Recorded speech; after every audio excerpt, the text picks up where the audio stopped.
পয়গম্বর মুহাম্মদ রাসূলুল্লাহ সাল্লাল্লাহু আলাইহি ওয়াসাল্লামের ভুরু যুগলের সঙ্গে পৃথিবীর কোনো মানুষের ভুরু যুগলের সামঞ্জস্য নাই। আল্লাহ নবীর ভুরু যুগল ছিল ওই নাকের মাঝখানটা আমাদের সকলের ফাঁকা, দুই চোখের উপরে কালো ভুরু। নবীদের এই নাকের মাঝখানটা উপরটাও ছিল জোড়া। জোরে বলুন একটু সুবহানাল্লাহ। বিশ্ব নবীর ভুরু যুগল জোড়া ছিল, এই মাথা থেকে মাথা পর্যন্ত। নাকের মাঝখানটা সকলের ফাঁকা, পয়গম্বরের ফাঁকা ছিল না। আমাদের দাঁতগুলো দেখতে সাদা ছিল বটে, পয়গম্বরের দাঁত ছিল মুক্তার দানার ন্যায় ঝলকানি। জোরে বলুন একটু সুবহানাল্লাহ। বিশ্বনবী মুহাম্মদ রাসূলের কথা ছিল মিষ্টি মধুর, আমাদের কথাগুলো তিতো টক মাকাল ফল নিম ফলের মতো। ঠিক বললাম না ভুল বললাম? অমুকের বাচ্চা অমুকের ছেলে, তমুকের বাচ্চা তমুকের মেয়ে, এই কথাগুলো যদি কেউ বলে, ও কথাগুলো রসগোল্লার মতো মিষ্টি লাগবে তো শুনতে।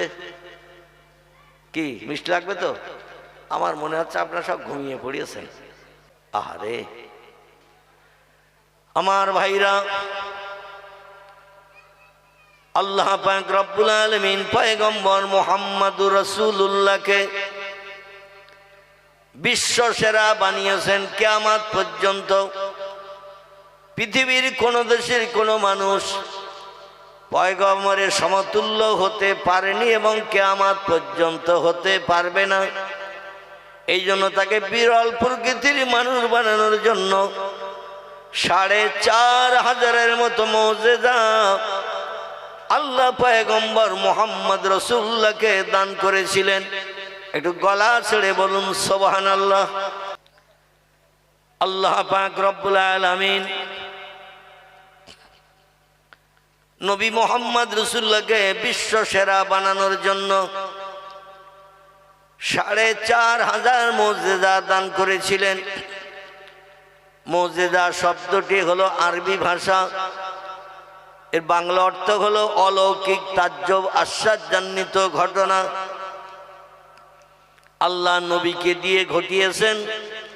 পৃথিবীর মানুষ যাকে বিশ্ব নবীকে বিশ্ব সেরা পয়গম্বর হিসাবে মর্যাদায় অক্ষুণ্ণ রাখতে পারেন, কেউ নবীজির সমতুল্য কিয়ামত পর্যন্ত চেষ্টা করলেও হতে পারবে না।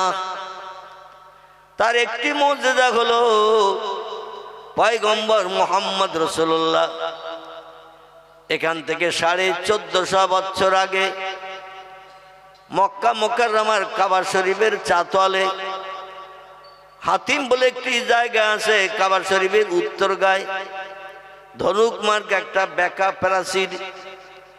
কাবা শরীফের পশ্চিম মাথা থেকে প্রাচীরটা বেঁকিয়ে নিয়ে উত্তর পূর্ব মাথায় লাগানো হয়েছে। এটাকে আরবিতে বলা হয় হাতিম। এই হাতিমটা ঠিক আমার দাড়ি সমান উঁচু করে গোল করে ঘেরা। আপনারা লম্বা মানুষ হলে হয়তো গলা সমান হবে, আমি যে বেটে কুটে মানুষ একটু পাশে দাঁড়িয়ে দেখেছি আমার দাড়ি সমান উঁচু। দুই মাথায় দুটি ঢোকার দরজা আছে, এর ভিতরে মানুষেরা ঢুকে বিশেষ করে নফল নামাজ আদায় করেন, আল্লাহর নামে জপ জিকির তাসবিহ তাহলিল পাঠ করেন। কাবা শরীফের দেওয়ালের গায়ে হাত লাগিয়ে কেঁদে কেঁদে চোখের পানিতে বুক ভাসান। কারণ আল্লাহ কোরআনে জানিয়েছেন ফালিয়াদহাকু কালিলাউ ওয়ালিয়াবকু কাসীরা। ও বান্দা বান্দিরা, আমাকে রাজি করে জীবনের সফলতা যদি পেতে চাও, জীবনের সব সুখ শান্তি যদি মিটাতে চাও, আশা আকাঙ্ক্ষা যদি পরিপূর্ণ করতে চাও, সব সমস্যার সমাধান যদি তোমরা পেতে চাও, দুটি কাজ একটু কম বেশি করে করো। আমি প্রায় বলে থাকি কোরআনের এই আয়াতটির তরজমা, একটি হলো হাসি তামাশা পৃথিবীতে একটু কম কম করে করো। ফালিয়াদহাকু কালিলা, হাসি তামাশা একটু কম কম করে করো। ওয়ালিয়াবকু কাসীরা, আর চোখের পানি আমার কাছে একটু বেশি বেশি করে ফেলো। জোরে বলুন একটু সুবহানাল্লাহ।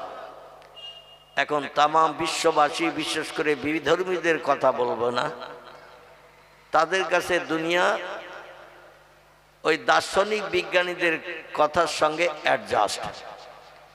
কিছু দার্শনিক বিজ্ঞানীরা বলেছে দুনিয়া হলো ক্ষণস্থায়ী, আজকের আসো আগামীকাল থাকবে, সার্টিফিকেট দিতে পারবো না, এজন্য আগামীকালের জন্য কোনো আশা উঠিয়ে রেখো না, মরণ হয়ে গেলে জীবনের শখ আর মিটবে না। এ দার্শনিকেরা আবার একটা তত্ত্ব দিয়েছেন, দুনিয়া হলো আনন্দের জায়গা, দুনিয়া হলো ফুর্তির জায়গা, যতদিন বেঁচে আসো আনন্দ করো, ফুর্তি করো, খাও আর মরো, মরণের পরে আর কিছু নাই। আমাদের মুসলমানের ঘরের একজন দার্শনিক বিজ্ঞান খোদাদ্রোহী, লোকটির নাম হলো মিস্টার ওমর খৈয়ম। তিনি একটি বই লিখেছেন, বইটির নাম হলো বাণী চিরন্তনী। কি নাম বললাম? বইটির নাম হলো বাণী চিরন্তনী, লেখকের নাম ওমর খৈয়ম। বইটি ঠিক এতটা মোটা, কবিতা ঝংকারে তত্ত্ব লিপিবদ্ধ করেছেন রবীন্দ্রনাথ ঠাকুরের মতো। রবীন্দ্রনাথ ঠাকুরকে যেমন বিশ্বকবি বলা হয়, কারণ তার কবিতার লাইনের শেষের অক্ষরে সব মিল আছে। আল্লাহ পাক অক্ষরে মিল দিয়ে 1450 বছর আগে সুন্দর কবিতা কোট করেছেন আল কোরআনের ভিতরে। জোরে বলুন সুবহানাল্লাহ।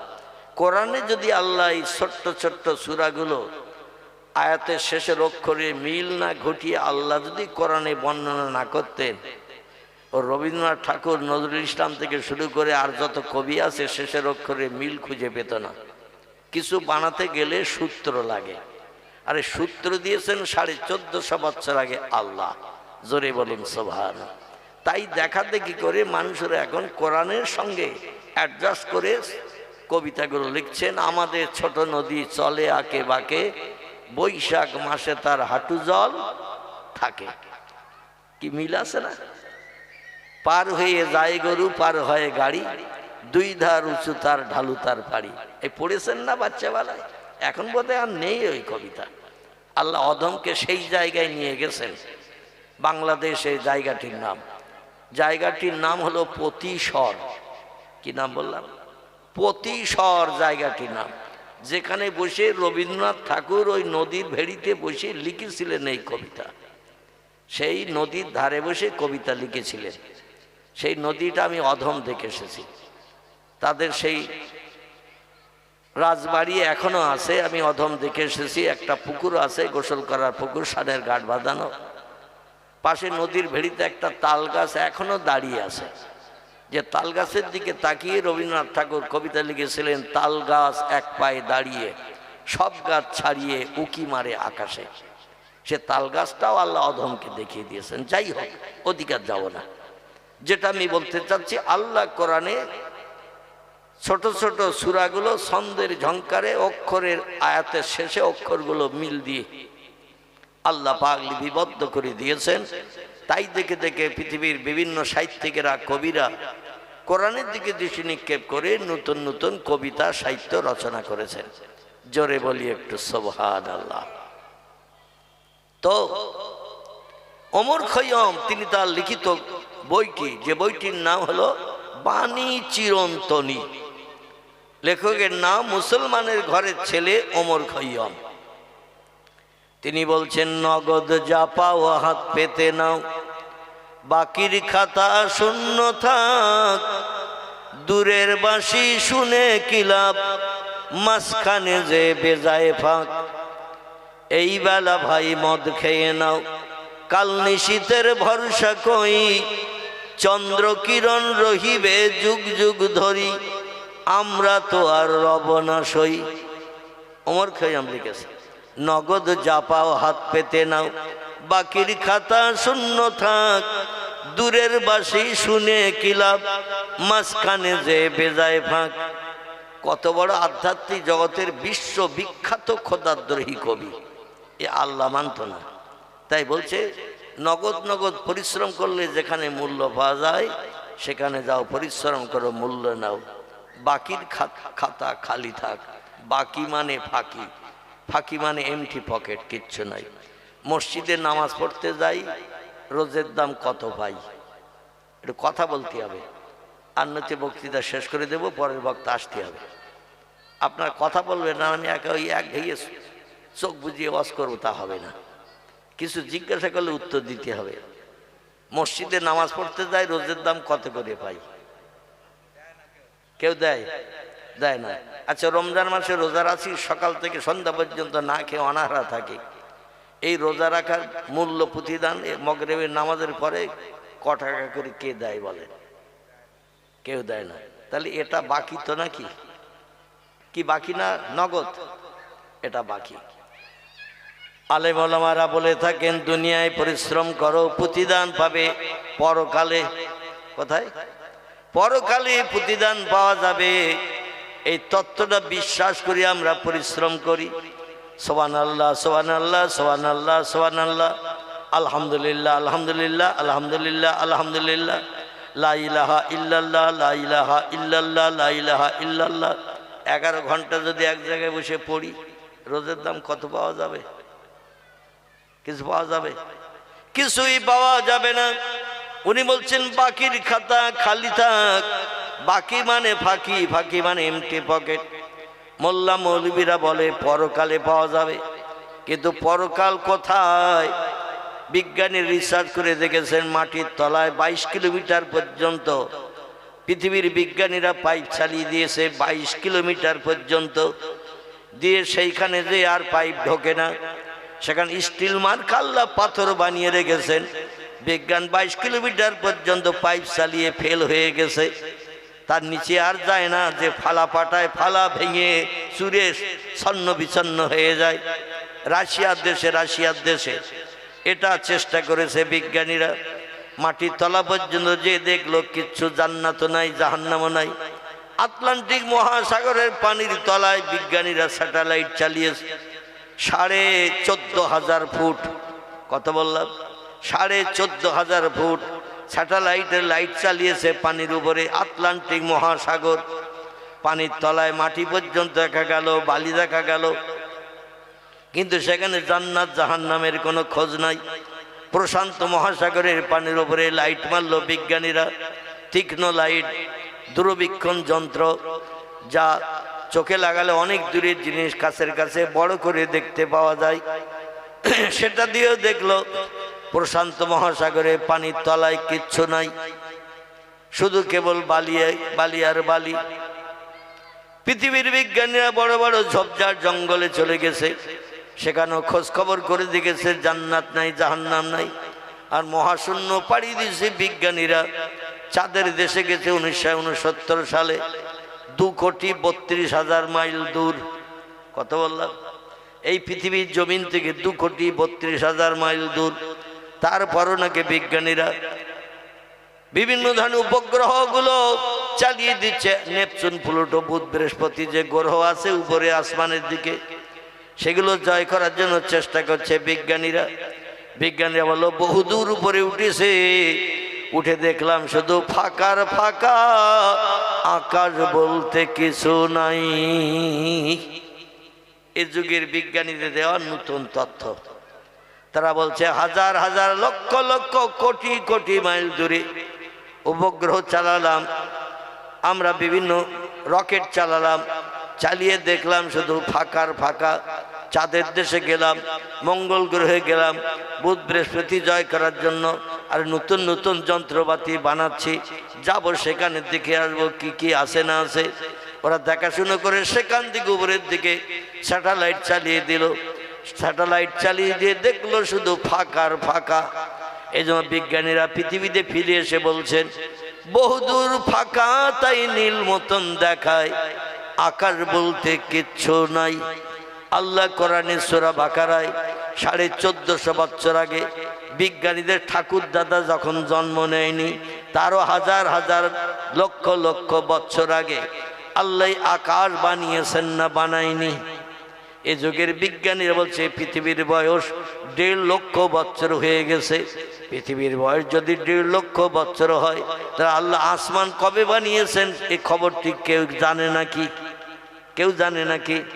আল্লাহ বলছেন ফি সিত্তাতি আয়ামিন, আমি 6টা দিন সময় নিয়ে আসমান বানিয়েছি, জমিন বানিয়েছি, চন্দ্র সূর্য গ্রহ নক্ষত্র সাগর সলিল পাহাড় পর্বত গিরিরাজি, যা কিছু চোখে দেখতে পাও, যা কিছু চোখে দেখতে পাও না, জান্নাত বানিয়েছি, জাহান্নাম বানিয়েছি, ফেরেশতা বানিয়েছি, হুর গেলেমান বানিয়েছি। মাত্র 6টা দিন সময় নিয়ে আমি আল্লাহ বানিয়েছি, কিয়ামত পর্যন্ত আর কোনো কিছু বানানোর প্রয়োজন নাই। এটাই বান্দাদের জন্য এনাফ, যথেষ্ট। জোরে বলুন একটু আমিন। বিজ্ঞানীরা এই 1.5 লক্ষ বছর যদি পৃথিবীর বয়স হয়ে থাকে, পৃথিবীর বিজ্ঞানী এখন তীক্ষ্ণ যন্ত্র মেশিন ইত্যাদি বানিয়ে নিয়ে চাঁদের দেশে গেল, মঙ্গল গ্রহে গেল, বুধ বৃহস্পতি জয় করার চিন্তা ভাবনা নিল। নেপচুন প্লুটো কবে দেখবে আল্লাহই জানেন। যাই হোক, এখন আমি যেটা বলতে চাচ্ছি সেটা হলো এই, পৃথিবীর বিজ্ঞানী এখনো বলছে বহুদূর ফাঁকা, তাই নীল মতন দেখায়। আল্লাহ কোরআনে সূরা বাকারায় 1450 বছর আগে কোট করেছেন, হুয়াল্লাযী খালাকালাকুম মা ফিল আরদে জামিয়া। জোরে বলুন একটু সুবহানাল্লাহ। আল্লাহ কোরআন আবার বলছেন, হুয়াল্লাযী খালাকা সাবআ সামাওয়াতিন তিবাকা। জোরে আবার একটু বলুন আল্লাহু আকবার। আল্লাহ বলছেন, তোমাদের চোখে যেটা দেখতে পাবে না, আমি আল্লাহ সেটা আমার কোরআনে তত্ত্ব কোট করে দিয়েছি। তবে কোরআনে যত তত্ত্ব কোট করেছি, যত বিষয়ে যত কথা বলেছি, লা রাইবা ফি, কোনো তত্ত্বের ভিতরে শস্য দানা পরিমাণ সন্দেহ নাই, কোনো মিথ্যা কথা লেখা নাই, বাজে কথা লেখা নাই। ইট ইজ ট্রু ফ্যাক্ট, সব কথাগুলো সত্য। তোমরা বিশ্বাস করবে না, আমি আল্লাহ জানি। এই জন্য একজন ব্যক্তিকে দিয়ে সমস্ত জিনিসকে আমি তার বাস্তব চোখে দেখিয়ে দিয়েছি।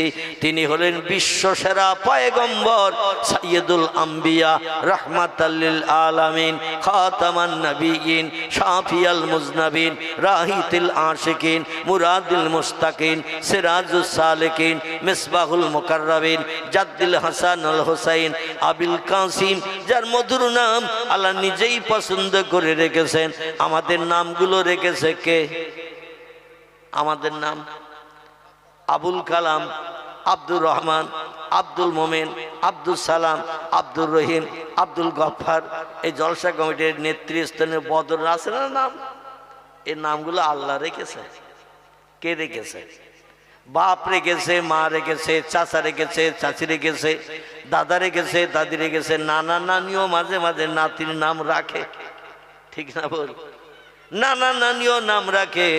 আমরা মানুষ পছন্দ করে মানুষের নাম রাখি, আর আল্লাহ নিজেই পছন্দ করে নাম রেখেছেন একজন ব্যক্তির, তার নাম হলো মুহাম্মাদুর রাসূলুল্লাহ। একটু জোরে বলুন সাল্লাল্লাহু আলাইহি ওয়াসাল্লাম। আল্লাহ বলেন, নাম রেখে আমি আল্লাহ ক্ষান্ত হন নাই, বরং যাকে কিয়ামত পর্যন্ত পৃথিবীর মানুষ দেখতে পাবে না, যার সম্পর্কে খবর রাখবে না, সেটাও পর্যন্ত আমার পয়গম্বরকে বাস্তব চোখে দেখিয়ে দিয়েছি, যাতে কোরআনের সমস্ত কথাগুলো বিশ্ববাসীর কাছে সত্য হিসাবে বিবেচিত হয়। আল্লাহ নবী 63 বছরের জিন্দগিতে মিথ্যা কথা কবার বলেছে? কবার বলেছে? বিশ্ব নবী কটু কথায় গালি কোনো ব্যক্তিকে কবার দিয়েছে? একবারও দেন নাই। নবী রাস্তাঘাটে কোনো মালমাত্তা পড়ে থাকলে উঠিয়ে নিয়ে নিজে আত্মসাৎ করে বাজার করে খেয়েছেন। বিশ্ব নবী মুহাম্মদ রাসূলুল্লাহ গরিব এতিমের হক ফাঁকি দিয়ে কবার খেয়েছেন? একবারও খান নাই। নবী মুহাম্মদ রাসূলুল্লাহ কোনো বিধবার দরজার কড়া নাড়া দিয়ে রাত 1টা-2টার সময় টাকার বিনিময়ে জীবন যৌবনের ক্ষুধা নিবৃত্তি করে ঘরে ফিরে এসেছেন? কবার? নাউজুবিল্লাহ, নাউজুবিল্লাহ।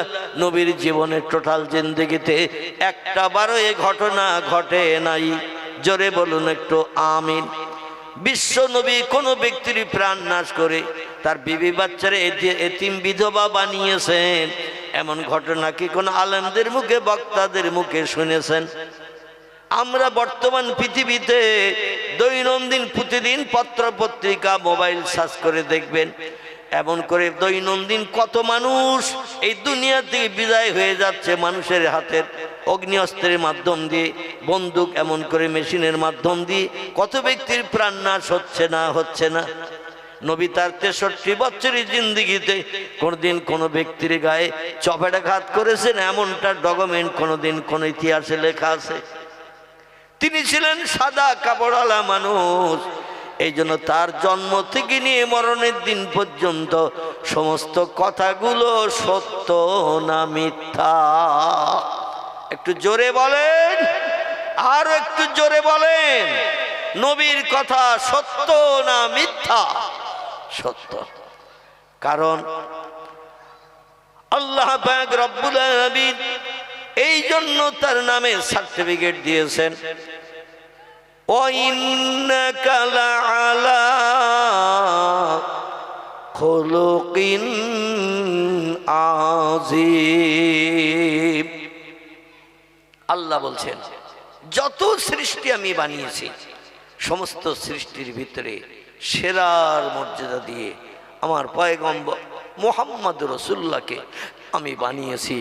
তার মতো সৃষ্টি কিয়ামত পর্যন্ত পৃথিবীতে আর কেউ আগমন করবে না বা হবে না। জোরে বলুন একটু আমিন।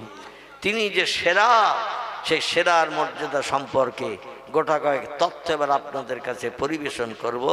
কোরআন পাকের 15 পারার প্রথম লাইন দিয়ে একটু শুনবেন নবীজি কি তথ্যগুলো দিয়েছেন। কিয়ামত পর্যন্ত মানুষ একটা তথ্য এখনো দেখার সুযোগ পায়নি, মেশিনের মাধ্যম দিয়ে তথ্যগুলো জানতেও পারেননি। আমার নবী তার জীবনের 53 বছর বয়স মক্কা নগরীতে 13 বছর কলেমার দাওয়াত দেওয়ার পর, খুব ভালো করে এই প্রথম কথাগুলো বুঝবেন, তাহলে পরবর্তী কথাগুলো বুঝতে সুবিধা হবে। মক্কা নগরীতে 40 বছর বয়সে হেরা পাহাড়ে 15 বছর কঠিন তপস্যা করে রাত জেগে বিবি বাচ্চার মায়া ছেড়ে আপনজনের সঙ্গে মক্কা নগরীতে চলাফেরা না করে, খাওয়া দাওয়া না করে, কাজকর্ম না করে, ঘোরাফেরা না করে এক পাহাড়ের গুহার ভিতরে বসেছিলেন একটানা 15 বছর। ক বছর? আচ্ছা, বিশ্ব নবী যদি 15 বছর আল্লাহকে আপন বানানোর জন্য একটানা একটা গুহার ভিতরে, তা গুহাটা নিচে নয় 3500 ফুট ওপরে। কত বললাম? 3500 ফুট উঁচুতে যে সেই গুহাটা পাথর দিয়ে ঘেরা। আল্লাহ অদমকে দুটি বার ওই পাহাড়ের মাথায় ওঠা তৌফিক দিয়েছেন, যে গুহায় নবীজি 15 বছর বসে বসে আল্লাহ আল্লাহ নামে জপ জিকির করেছিলেন। অজাক্কির ফাইন্না যিকরা তানফাউল মুমিনিন। আল্লাহ বলছেন আমার নামের স্মরণ যারা করে, আমার নামের ধ্বনি যারা আওয়াজ তোলে, তাদের জন্য আমার নামের আওয়াজ তোলাটা হলো লাভজনক ব্যবসা। জোরে বলুন একটু সুবহান। আল্লাহরে যদি কেউ ডাকে আল্লাহ আল্লাহ আল্লাহ আল্লাহ করে, আল্লাহ খুশি হবে না অখুশি হবে? আল্লাহ কোরআনেই বলছেন আমি তোমাদের দুনিয়ায় পাঠিয়েছি কেবল আমার হুকুম তামিলের জন্য, আমার নামের তসবিহ পড়ার জন্য, আমার নামের গুণকীর্তন করার জন্য। তো নবীজি সেই পাহাড়ের মাথায় 3500 ফুট উঁচু জায়গায়, পাহাড়ের মাথায় উপরে পাহাড় দিয়ে ঘেরা একটা ঢোকার পথ আছে। একটা মানুষ সরাসরি এইভাবে ঢুকতে পারে না, একটু আড় হয়ে ঢুকতে হয়। কিভাবে বলা? আড়ে। সোজা গেলে জায়গা বেশি লাগে না, আড়ে গেলে জায়গা বেশি লাগে? সোজা গেলে বেশি লাগে। আলহামদুলিল্লাহ, আমি মাঝে মাঝে একটু যাচাই করছি ঘুমিয়ে পড়েছেন কিনা, তাই তো আপনারা এখনো ঘুমাননি মোটামুটি বুঝতে পারছি। আর এখন ঘুমানোর সময়ও হয়নি, ঠিক কিনা? রাত 11টা 12টা বাজবে, তারপরে তো ঘুম ঢোল বাপ আসবে। তো আড় হয়ে ঢুকলে অনেক জায়গায় ঢোকা যায়, কিন্তু সোজা হয়ে ঢুকলে অনেক জায়গায় ঢুকতে পারা যায় না। সেই পাহাড় এই রকম অবস্থায় আছে। প্রত্যেকটি মানুষ তাদের একটু আড় হয়ে ভিতরে ঢুকতে হয়। ভিতরে বসে বসে নফল নামাজ পড়ার একটা জায়গা আছে, যায় নামাজের পাঠি পাতা মতো। ওর ভিতরে ঢুকলে দাঁড়িয়ে নামাজ পড়ার কোনো সুযোগ নাই। যারা উঠেছেন ওই পাহাড়ের মাথায় এবং দেখেছেন পয়গম্বরের সেই ইবাদতের গুহাটি, তাহলে আমার কথায় একমত হতে পারবেন। আর যারা পাহাড় দেখলেই ভেতরে প্যালপিটেশন শুরু হয়, কি করে উঠব? ওঠা তবুও সহজ, কিন্তু নামা খুব দুরূহ কঠিন। উপর থেকে নামতে গেলে মানুষ আর নামতে পারে না ভয়ে, হাত পা সব শিরশির করে, এমনকি হাঁটু কোমরে মাজা ব্যথায় কন কন কন কন করে। কি করে নামবো যদি একবার পা সরিয়ে যায়? বুঝতে পারছেন? 3500 ফুট উপর থেকে নামতে গেলে যদি পাথর থেকে পা সরিয়ে যায় তো সরসর করে নিচে তলায় আসবে না? আসবে না? চরম বিপদ। এই জন্য বৃদ্ধ মানুষেরা উঠতে চায় না। এখানেই বসে আল্লাহর নামের জপ জিকির করছেন এক টানা 15 বছর। ক বছর? আচ্ছা, 15 বছর আল্লাহর নামের জপ জিকিরের পরে আল্লাহ রাজি হলেন, খুশি হলেন পয়গম্বরের উপরে। তাহলে নবীর থেকে আমরা ভালো মানুষ না নবী আমাদের থেকে ভালো মানুষ? আমাদের থেকে নবী অনেক ভালো মানুষ, আলহামদুলিল্লাহ। তাহলে ভালো মানুষ যিনি তিনি আল্লাহরে আপন বানাতে সময় লাগলো 15 বছর। আমরা আল্লাহরে যদি আপন বানাতে চাই আমাদের সময় 15 থেকে হাফ লাগবে তো নাকি? হ্যাঁ, আল্লাহু আকবার। আমার ভাইরা, যিনি আল্লাহর প্রিয় বান্দা, প্রেমিক বান্দা, যারে না বানালে কিছু আল্লাহ বানাননি। হাদিসে কুদসির ভিতরে এসেছে, লাউলা কালামা খলাকতুল আফলাক। আল্লাহ বলছেন আমি কোনো কিছুই বানাতাম না সৃষ্টির পূর্বে যদি আমার পয়গম্বর মুহাম্মদ রাসূলুল্লাহকে না বানাতাম। তাকে আপন বানাতে আল্লাহ সময় নিলেন 15 বছর। তাহলে আমাদের যদি আল্লাহর নবীজির মতো আপন বানাতে চাই, নবীজি যেমন আল্লাহকে আপন বানিয়েছেন, আমরা যদি আল্লাহকে ওই রকম আপন বানাতে চাই, তাহলে আমাদের সময় বেশি লাগবে না কম লাগবে? কম লাগবে না বেশি লাগবে? বেশি লাগবে। কিন্তু দুর্ভাগ্য, 15 বছরের জায়গায় 15 মাসও কি এক জায়গায় বসে বিবি বাচ্চার মায়া ছেড়ে ঘর বাড়ি পরিত্যাগ করে নবীজি নিজের ঘর থেকে কম বেশি 6.5 কিলোমিটার রাস্তা। কতটা বললাম? ঘর থেকে 6.5 কিলোমিটার রাস্তা দক্ষিণ পূর্ব দিকে। সেই যেখানে শুধু পাহাড় আর পাহাড়, একটা ঘর এখনো নাই।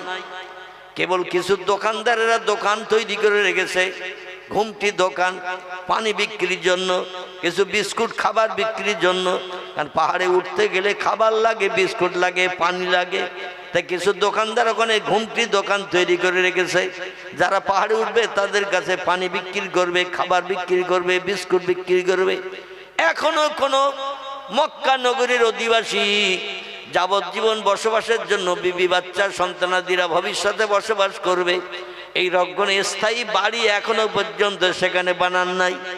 চতুর্দিকে শুধু পাহাড় আর পাহাড়, লোকজনের নাম নিশানা। এক কথায় বাঙালিদের একটা চলিত ভাষা গোথাগঙ্গ নাই।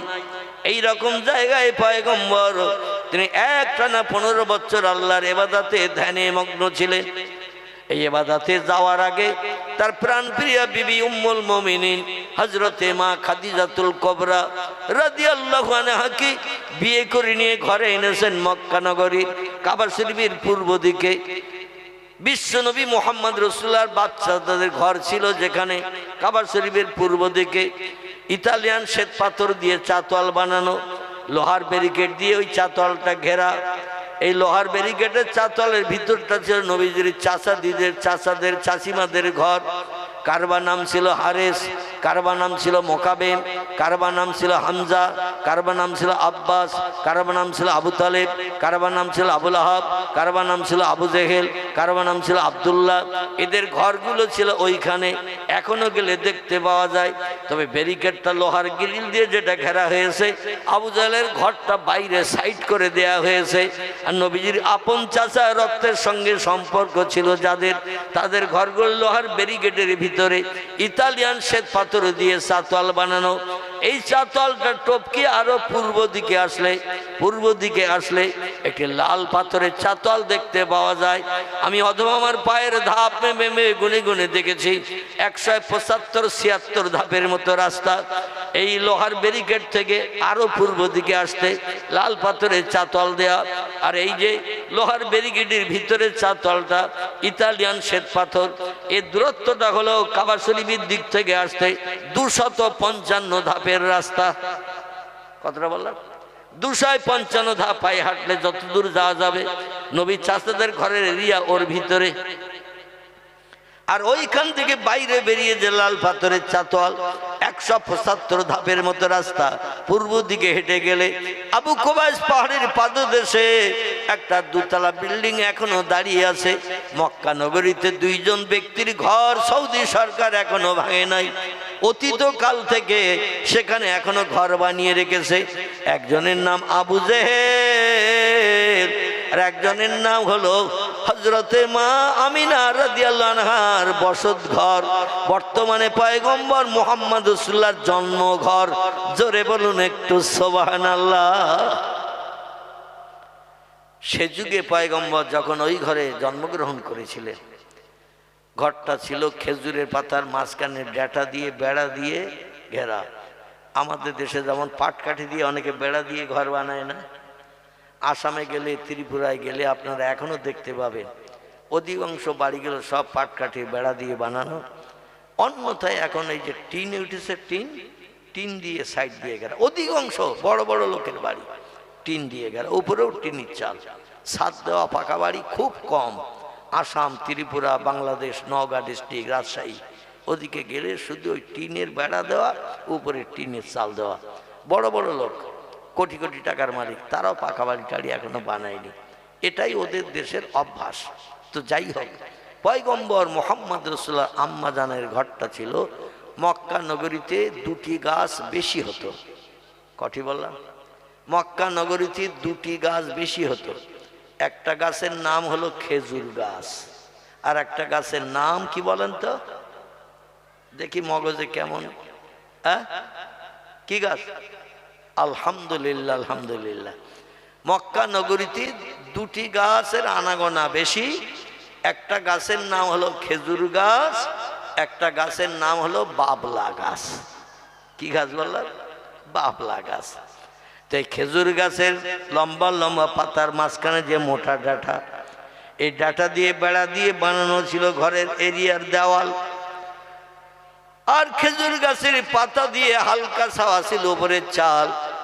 মামিনার ঘরের দরজা ছিল দুটি, একটি দরজা পশ্চিম দিকে সরাসরি কাবার দিকে, একটি দরজা ছিল উত্তর পূর্ব কর্নারের দিকে, পাহাড়ি এলাকা কেনারার দিকে। কাজায় হাজাতের প্রয়োজন হলে ওই দিক থেকে পাহাড়ি এলাকায় বেরিয়ে যেতেন, কারণ তার পূর্ব দিকেই পাহাড় পাহাড় পাহাড়, পাহাড়ের দিকে পেশাব পায়খানার জন্য যেতেন। এখন বাড়ি বাড়ি যাব না, আমরা পেশাব পায়খানা ঘর বানিয়েছি। এখান থেকে 1450 বছর আগে তখন কিন্তু পেশাব পায়খানা ঘর বাড়িতে বাড়িতে এমন ছিল না। দূর দূরান্তে পাহাড়ের কিনারায় বিভিন্ন জায়গায় কিছু ঘেরাঘুরি দিয়ে বাথরুমের কাজ করতো, বাথরুমের জায়গা বানানো হতো। আমার ভাইরা, এই ঘরটি বর্তমানে সৌদি সরকার দুতলা একটা বিল্ডিং বানিয়ে রেখেছেন। খেজুরের পাতার বেড়ার ঘর এখন আর নাই, কারণ 1450 বছর আগের জিনিস। এই খেজুরের পাতার বেড়া কি এখন থাকবে নাকি? থাকা তো সম্ভব নয়। এই জন্য দুতলা বিল্ডিং সৌদি সরকার বানিয়ে রেখেছেন। এই ঘরটার ভিতরে পয়গম্বর মুহাম্মদুর রাসূলুল্লাহ সাল্লাল্লাহু আলাইহি ওয়াসাল্লাম জন্মগ্রহণ করেছিলেন। হযরত মা খাদিজার বিয়ে করেনি। আল্লাহ নবী যখন মক্কা নগরীতে ফিরে আসলেন, খোয়াইলের দুহিতা কন্যা, মক্কা নগরীতে সব থেকে বড় ধনী ব্যবসায়ী ছিলেন। খাদিজার মতো বড় ব্যবসায়ী আর কেউ ছিল না, কারণ পয়গম্বর তার বাড়িতে ব্যবসার দায়িত্ব পালন করতে যাওয়ার কারণে আল্লাহ অন্য লোকের ব্যবসায় যদি লাভ দিত 1 গুণ, নবীজির হাতের ইজ্জতের খাতিরে, স্পর্শের খাতিরে, মুজিজার খাতিরে লাভ দিত 3 গুণ থেকে 10 গুণ। জোরে বলুন একটু সুবহানাল্লাহ। অল্প দিনের ভিতরে বহু টাকার মালিক হয়ে গেল খাদিজা। খাদিজা শুধু লক্ষ্য করে দুতলা ছাদের মাথায় উঠে, পাথরের উপরে পাথর সাজিয়ে তার বাড়িটা বানানো ছিল দুতলা। এই দুতলা ছাদের উপরে উঠে দাঁড়িয়ে দাঁড়িয়ে দেখতো আমার নতুন ব্যবসায়ী কর্মচারী মুহাম্মদ 7 জন 8 জন ব্যবসায়ীদের সাথে নিয়ে উটের পিঠে মাল চাপিয়ে ব্যবসায় চলে যাচ্ছেন ইয়ামানে, ব্যবসায় চলে যাচ্ছেন সিরিয়ায়, ব্যবসায় চলে যাচ্ছেন কুফায়, বসরায়। দেখি মোহাম্মদ আমার সহযোগী ব্যবসায়ীদের সঙ্গে কেমন আচার ব্যবহার করে। খাদিজা লক্ষ্য করে ছাদের মাথায় দাঁড়িয়ে থাকে। দিনের বেলা দুপুর রোদ্রে ব্যবসায়ীদের উটগুলো সব পিছনে পিছনে লাইন দিয়ে চলছে। আল্লাহ নবীর উটটাও পিছনে। আগে যারা ব্যবসা করেছেন, নবী যে নূতন, এজন্য তার উটটা পিছনে রেখেছেন যাতে সব উটগুলো দেখে দেখে সামনে যেতে পারে। হঠাৎ দুপুর রোদ্রে দেখা গেল খাদিজা দেখছেন আল্লাহর কি অপরন্ত রহমত, অপরন্ত করুণা। মুহাম্মদ রাসূলুল্লাহর উটের উপরে আল্লাহ আসমানে একটা মেঘ জমিয়ে ছায়া দিয়ে দিয়ে নিয়ে যাচ্ছে, আর বাকি 7টা উট মাল বোঝায়। ব্যবসায়ীরা সব সূর্যের রোদ্রে ঘেমে জার জার হয়ে গা দিয়ে ঘাম টপ টপ করে পড়ছে। এটা হলো নবীজির মুজিজা, অলৌকিক তাজ্জব আশ্চর্যান্বিত ঘটনা। একটু জোরে বলুন সুবহানাল্লাহ। খাদিজা বলে, কি সর্বনাশ, একটা উটের পিঠে কেবল ছায়া দিয়ে যায়, বাকি 7টা উটের পিঠে রৌদ্র পড়ছে, তারা ঘেমে জার জার হয়ে যাচ্ছে। সামনের লোক পিছনে তাকায়, পিছনের লোক সামনে তাকায়, আবার পিছনে তাকায়, তাকিয়ে বলে, একটা লোকের পিছনে উটটা যেমন হাঁটছে ছায়াটাও তেমন তেমন যাচ্ছে। আমরা 7 জন ব্যক্তি যাচ্ছি, এক একটা উটের পিঠে এক একজন, কিন্তু আমাদের কারো গায়ে তো ছায়া পড়ে না, ছায়া শুধু মোহাম্মদের উটটার উপরে দিয়ে আসে। ওরা উটের লাগাম টেনে ধরলো, টেনে ধরে বলে, মোহাম্মদ, ইয়া আখি মোহাম্মদ, ও ভাই মোহাম্মদ, একটা কথা কি বলতে পারি? রসুল বলছেন, মা সালাকা ইয়া আখি, নাম নাম নাম, হা হা হা।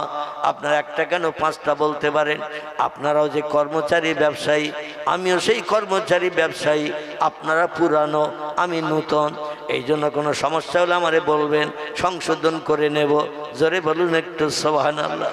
বলে, মোহাম্মদ, সূর্যের রৌদ্র তো প্রচণ্ড পড়ছে, চলে যাচ্ছে সিরিয়ার দেশে, চলে যাচ্ছি ইয়ামানের দেশে, অনেকে লম্বা পথ পাড়ি দিতে হবে, সূর্যের রৌদ্র তো প্রচণ্ড চলছে, পাহাড়ি এলাকায় বালুকাময় দেশে সহ্য তার করতে পারছি না, কিন্তু দেখছি আমরা পিছনে ফিরে থাকি, তোমার উটের উপর একটা ছায়া আস্তে আস্তে এগিয়ে আসছে, তুমি যত এগিয়ে আসো ছায়াটাও তত এগিয়ে আসে। মাথার উপরে তাকিয়ে দেখি একখণ্ড ছোট্ট মেঘমালা, তোমার উটটাই কেবল ছায়া দিয়ে এগিয়ে আসছে। ও মোহাম্মদ, তুমি কি চাও আমরা উটের পিঠে রৌদ্রে কষ্ট পাই, আর তুমি ছায়া ছায়া আসো? রসুল বলে, লা ইয়া আখি, ও আমার ভাইরা, আমি চাই না, চাই না। আল মুসলিম আকুল মুসলিম, ইন্নামাল মুসলিমুন ইখওয়াত, একটা মুসলমান আর একটা মুসলমানের ভাই, ভাই ভাইয়ের সাহায্য করা ভাইয়ের দরকার হয়। আল্লাহ নবী হাদিস শরীফে জানিয়েছেন, লা ইউমিনু আহাদুকুম হাত্তা কুনা আহাব্বা লি আখিহি আও ক্বালা লি জারিহি মা ইউহিব্বু লি নাফসিহি, রাওয়াহু মুসলিম। একটু জোরে বলুন আল্লাহু আকবার।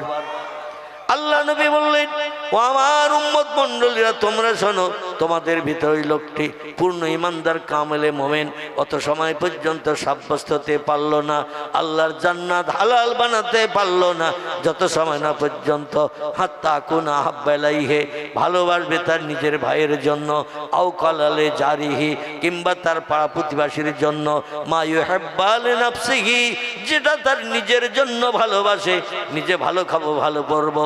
আমার ভাই ভাই বোরা সব শীতের রাত্রে বুকে হাত বেঁধে জড়িয়ে বিড়ালের বাচ্চার ন্যায় কাউ কাউ করবে, উনানের পাশে বসে বসে গরম পাবে, কাঁধে কোরিয়ান কম্বল নাই, ভালো নামি দামি কম্বল নাই, ভালো নামি দামি লেপ নাই, তারা বুকে হাত বেঁধে গামছা জড়িয়ে কাউ কাউ করে শীতের রাতে, আর তুমি কোরিয়ান কম্বল মুড়ি দিয়ে পাশের ঘরে বিবি বাচ্চা নিয়ে আরামে ঘুমাচ্ছ। নবী বলছেন, লোকটা তত সময় পর্যন্ত ইমানদার হলো না, মোমেন হলো না, আল্লাহর জান্নাত হালাল বানাতে পারলো না, যত সময় না পর্যন্ত নিজে যেটা ভালোবাসবে সেটা ভাইয়ের জন্য ভালোবাসতে হবে, নিজে যারা পছন্দ করবে নিজের পাড়া প্রতিবাসীর জন্য সেটা পছন্দ করতে হবে। এই পছন্দটা যার ভিতরে পাকাপাকি হবে সে হলো জান্নাতের অধিবাসী। আহা আমার ভাইরা, আল্লাহ নবী বলেন, আমি সূর্যের রৌদ্রে পুড়ছি না, তোমরা সূর্যের রৌদ্রে পুড়ে পুড়ে চলছো, ঘেমে যাচ্ছ, গা দিয়ে ঘাম ঝরে পড়ছে, আমি মোহাম্মদ আমার বাস্তব চোখে দেখতে পাচ্ছি। আর কি বলতে চাইছো? ইয়া আখি, বলো তোমরা কি বলতে চাইছো? ওরা বললো, মোহাম্মদ, তোমার উটটা সামনে আনো আর আমাদের উটগুলো একটু পিছনে নিয়ে যায়, যাতে আমাদের উটের পিঠে একটু ওই ছায়াটা পায়, আমরা একটু ছায়ায় যেতে পারি। তুমি কিছু সময় রৌদ্রে চলো, পরবর্তীতে কিছু সময় পরে তোমার আবার দরকার হয় পিছনে দেব। রসুল বলে, নাম নাম ইয়া আখি, অবশ্যই এতে আমার কোনো দ্বিমত নাই, তাই তোমাদের উটগুলো লাগাম টেনে ধরো, আমার উটটা চালিয়ে দেই। আল্লাহ নবী নিজের উটটা চালিয়ে দিলেন, পাছায় বাড়ি দিয়ে উটটার সামনে গিয়ে গেল, আর সামনে যে উটগুলো ছিল ওগুলো লাগাম টেনে ধরে রেখেছে, ওরা এগিয়ে যেতে পারলো না। পিছনে উটগুলো দিয়ে নবীজের উটটা সামনে দিয়ে এবার বললেন, ইজহাব ইয়া আইয়ুহাল ইবিল, এই উটেরা এবার চল। যে এবার উট চালানো পয়গম্বর শুরু করে দিয়েছে, আল্লাহ ডেকে বলে, এ আকাশের মেঘ তাড়াতাড়ি করে তোর ছায়াটা সামনের উটের পিঠে লাগিয়ে দে। আমার নবী সব সৃষ্টির সেরা সাইদুল আম্বিয়া তারে বানিয়েছি। 1,00,000 মোতাবেক 2,24,000 পয়গম্বরের সেরা পয়গম্বর তারে করেছি। আর আমার নবী সূর্যের রৌদ্রে পুড়তে পুড়তে ব্যবসায় যাবে ইয়ামানের দেশে, সিরিয়ার দেশে, কুফায় যাবে, বসরায় যাবে। আমি আল্লাহটা পছন্দ করি না। এই মেঘরে উড়ে সামনে যা, নবীর উটটা যেমন চলবে, নবীর উটের পিঠের ছায়া দিতে দিতে যাবি। পিছনের উটগুলো ছায়া পেল না পেল, আমি আল্লাহ ওটা আমার দেখার দরকার নাই। আল্লাহ যদি কিছু বলেন, ইন্নামা আমরুহু ইযা আরাদা শাইআন আইয়াকুলা লাহু কুন ফায়াকুন। কোরআন পাকের 22 পারা, সূরাটির নাম সূরাতুল ইয়াসিন। এই সূরা ইয়াসিনের শেষ আয়াতের আগের আয়াত আল্লাহ বলছেন, আমি যখন কোনো বিষয়ে কোনো হুকুম করি, ইযা আরাদা শাইআন, কোনো কিছু তৈরি করার পরিকল্পনা ইচ্ছা প্রকাশ করি, আইয়াকুলা লাহু, আমার জবান দিয়ে শুধু একটু বলি কুন হ, ফায়াকুন, সঙ্গে সঙ্গে সেটা হয়ে যায়। আমার কোনো কিছু বানাতে তৈরি করতে 1 সেকেন্ডের বেশি 2 সেকেন্ড জীবনে কোনোদিন লাগেনি এবং ভবিষ্যতও লাগবে না। যেই আল্লাহ বলেছেন মেঘকে, মেঘ সঙ্গে সঙ্গে পিছন থেকে উড়ে সামনে চলে গেল। নবীর উট চলতে শুরু করলো, পিছনের যাত্রীরা সব পিছনে পিছনে লাইন, পিঁপড়ে যেমন লাইন দিয়ে যায় ওই রকম একের পরে 100 লাইন দিয়ে চলছে। সব উটের পিছনে রৌদ্র, পিঠে রৌদ্র। আল্লাহ নবীর উটটা সামনে, সামনের উটের উপরে ছায়া পড়তে পড়তে যাচ্ছে। জোরে বলুন একটু সুবহানাল্লাহ। যারা পিছনে ব্যবসায়ী ছিল এরা কি সব মূর্খ ছিল নাকি? মূর্খ থাকলে তো ব্যবসা করতে পারবে না। মাল মাত্রা বেচাকেনা করতে হবে। 1 কেজি কত দাম, 2 কেজি কত দাম, 1 সের কত দাম, 1.5 সের কত দাম, এগুলো তো টপ টপ করে হিসাব করতে হবে। এই হিসাব তাদের ব্রেন মগজে জানা ছিল। ওরা ডেকে বলে, মোহাম্মদ হলো না, হলো না, হলো না। আমরা যে রৌদ্রে ছিলাম সেই রৌদ্রেই চলছি। ছায়া দেখছি টপ করে লাফ মেরে তোমার উটের পিঠে চলে গেছে। ও মুহাম্মদ, এই জন্য আর একটা তথ্য দেব, তুমি কি আমাদের তথ্যটা শুনবে? রসুল বলেন, মা সালাকা ইয়া আখি, ও ভাইরা কি বলতে চাইছো বলো না। তোমার উট মাঝখানে রাখো, আর আমাদের উট সামনেও দেবো, পেছনেও দেব। এবার দেখি ছায়া তোমার উটের উপরে দিলে আমরা কিছু মানুষ অন্তত স্বস্তি শান্তি পাবো। ছায়া আমাদের কিছু উটের পিঠে লাগবে। যুক্তিটা ভালো না খারাপ? তোমার উটটা মাঝখানে, আমাদের উট 2-3টে সামনে, 2-3টে পেছনে, মাঝখানের উটের পিঠে যদি ওই মেঘ ছায়া দেয়, নিশ্চয় আমাদের পিছনের সামনের উটের 2-1টার অন্তত ছায়া পাবো। আমরা পরিবর্তন করে মাঝে মাঝে ঘুরিয়ে নেব। তুমি এবার পিছনেও থেকো না, মাঝখানেও থেকো না। এবার মাঝখানে তুমি পিছনেও থেকো না, সামনেও থেকো না, মাঝখানে ঢোকো। নবী বললেন, যেটা বলবেন ততই বচো, আমি তাই মেনে নিতে রাজি। আল্লাহ নবীর উটটা মাঝখানে দিলেন, আর বাকি যে 7টা উট ছিল, আমার ভাইরা পিছনে 3টে, সামনে 4টে, কিংবা সামনে 3টে, পিছনে 4টে, নবীর উটটা মাঝখানে, টোটাল 8টা উট, 8টা উট। এইভাবে দিয়ে এবার চলা শুরু হয়ে গেল। আল্লাহ ডেকে বলে, ইয়া আইয়ুহাস সামা, এ আকাশের মেঘ, আমার পয়গম্বরের উটের উপরে যতটা মেঘ হলে পয়গম্বরের উটটা ঢেকে যায় ছায়ায়, ততটা মেঘ পয়গম্বরের উটের উপরে দিয়ে যেমন উট চলবে তুমি তেমন সামনে চলবে। খবরদার যেন আমার নবী এবং নবীর উটটার গায়ে রৌদ্র না লাগে। জোরে বলুন একটু সুবহানাল্লাহ।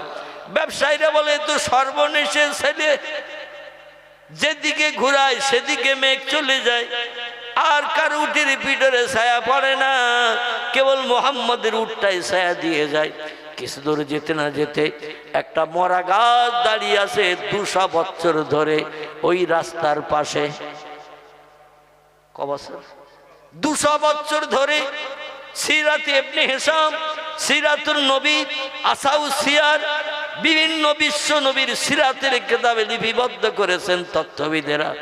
আমি সেই তথ্য আপনাদের কাছে পরিবেশন করছি।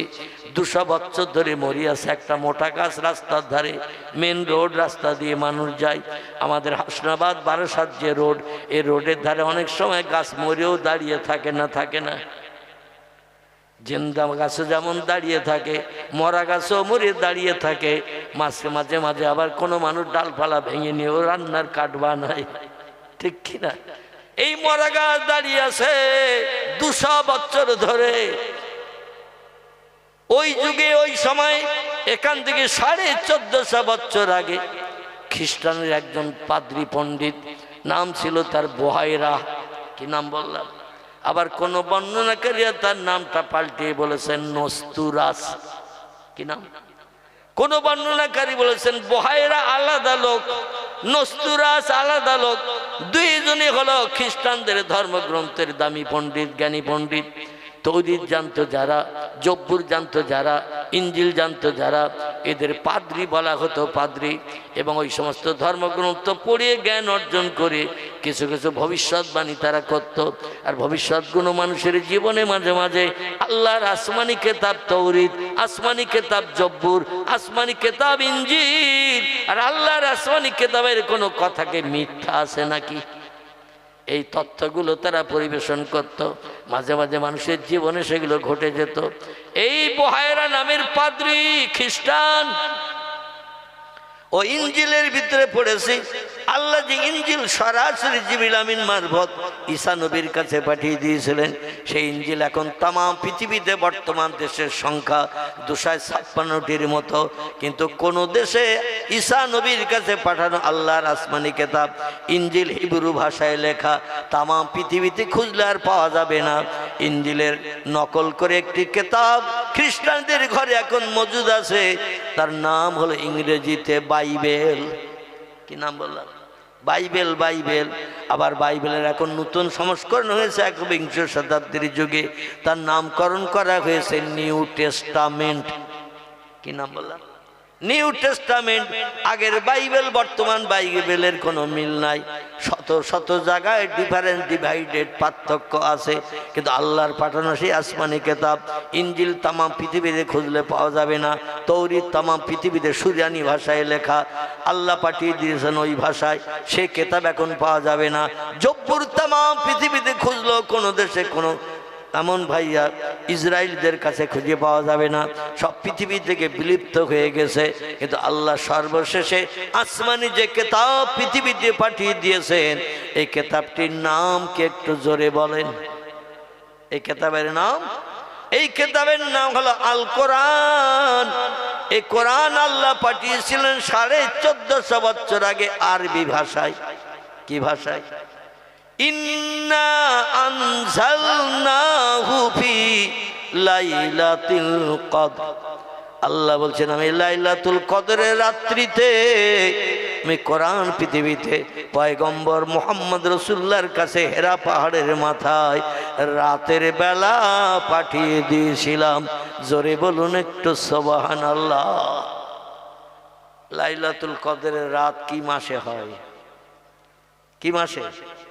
রমজান মাসে।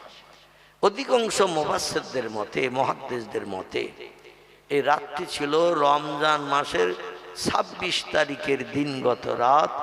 27শে রমজান রাত আল্লাহ পাক কোরআন পৃথিবীতে প্রথম পাঠিয়ে দিয়েছিলেন। জোরে বলুন সুবহানাল্লাহ। নবী তখন মক্কা নগরীতে 40 বছর নবীর বয়স। কত বছর? নবীজির বয়স তখন 40। এই 40 বছর বয়সে প্রথম কোরআন আসলো নবীজির কাছে রমজান মাসের 26 তারিখের দিনগত রাত, যেটাকে কোরআনের ভাষায় বলা হয়েছে ইন্না আনজালনাহু ফি লাইলাতুল কদর। নিশ্চয়ই আমি আল্লাহ নাজিল করেছি, পাঠিয়ে দিয়েছি আমার আসমানি লাউহে মাহফুজের সংরক্ষিত মিষ্টি মধুর সত্যবাণী সত্য কথা কোরআন পবিত্র রমজান মাসের কদরের রাত্রিতে। জোরে বলুন একটু সুবহান। আবার কোরআনের 12 পারে আল্লাহ বলছেন আলিফ লাম রা তিলকা আয়াতুল কিতাবিল মুবিন। ইন্না আনজালনাহু ফি লাইল, ইন্না আনজালনাহু ফি। আল্লাহ বলছেন, ও পৃথিবীর মানুষ তোমরা শোনো, আমি নাজেল করেছি, পাঠিয়ে দিয়েছি লাইলাতুল, আল্লাহ বলছেন লাইলাতুল কদরে, লাইলাতুল, আল্লাহ বলছেন রাতের বেলা আমি পাঠিয়ে দিয়েছিলাম কোরআন। ইন্না আনজালনাহু কুরআনান আরাবিয়্যান লাআল্লাকুম তাকিলুন। আল্লাহ বলছেন আমি পৃথিবীতে নাজেল করেছি কোরআনকে আরবি ভাষায়। জোরে বলুন একটু সুবহানাল্লাহ। ইন্না আনজালনাহু কুরআনান আরাবিয়্যা, আমি আরবি ভাষায় কোরআন পৃথিবীতে পাঠিয়ে দিয়েছি যাতে আমার মুহাম্মদ রাসূলুল্লাহর মাতৃভাষা আরবি। তিনি স্কুলে যাননি, কলেজে পড়েননি, বিশ্ববিদ্যালয়ের চৌকাঠ পার হননি, প্রাইভেট মাস্টারের কাছে টিউশনি নেননি, খাতা কলম দিলে তিনি নাম লিখতে পারেন না, বই দিলে তিনি পড়তে পারেন না, তিনি কোনো সাহিত্য রচনা করেননি, তিনি কোনো কবিতা লেখেননি, তার মাতৃভাষা আরবি। এই জন্য কোরআন পাঠিয়েছে আরবিতে। আমাদের মাতৃভাষা কি? বাংলা। এমন একটা ছেলেকে আপনি জিজ্ঞাসাবাদ করবেন যে জীবনে স্কুলে চৌকাঠ পার হয়নি, প্রাইমারি স্কুলের অ্যাটেন্ডেন্সের খাতায় তার নাম লেখা নেই, মনে করুন তার বাপ নাই, তার মা নাই, ছোট্টবেলায় বাল্যকালে বাপ মা মারা গেছে, দাদাও নাই, দাদিও নাই, এমন আছে না দুই একজন? তাদের স্কুলে পড়ানোর মতো অভিভাবক কেউ নাই, জীবনে স্কুলে পড়েনি। আচ্ছা, ওই ছেলেটার বয়স যখন 12, 14 বছর, 16 বছর, 18, 20 হবে, বাংলা ভাষায় গল্প করলেও বুঝতে পারবে না? পারবে না? 18 বছর, 20 বছর, 25 বছর, 40 বছর যখন বয়স হবে, জীবনে স্কুলে যায়নি, অ্যাটেন্ডেন্সের খাতায় তার নাম লেখা নাই, কোনো মাস্টার তার পড়া বলে দেয় নাই, টিউশনি মাস্টার তার হাতে ধরে কলমে লেখাই নাই। এ ছেলেটার বয়স যখন 40 বছর হবে, বাংলা ভাষায় যদি কেউ গল্প করে, কথা বলে, সে বুঝতে পারবে না? পারবে না? কারণ তার মাতৃভাষা বাংলা। এই জন্য বাংলায় কথা বললে তার বুঝতে কোনো অসুবিধা হবে না। আল্লাহ বলছেন আমার নবীর মাতৃভাষা আরবি, এই জন্য আমি আরবিতে কোরআন পাঠিয়েছি। নবী কোরআন পড়তে না জানলো, জিবরিল যখন কোরআনের কথাগুলো বলবে, তার মাতৃভাষা আরবি, নবী কথাগুলো শুনে তথ্যগুলো বুঝতে সুবিধা পাবে। ঠিক বললাম না ভুল বললাম?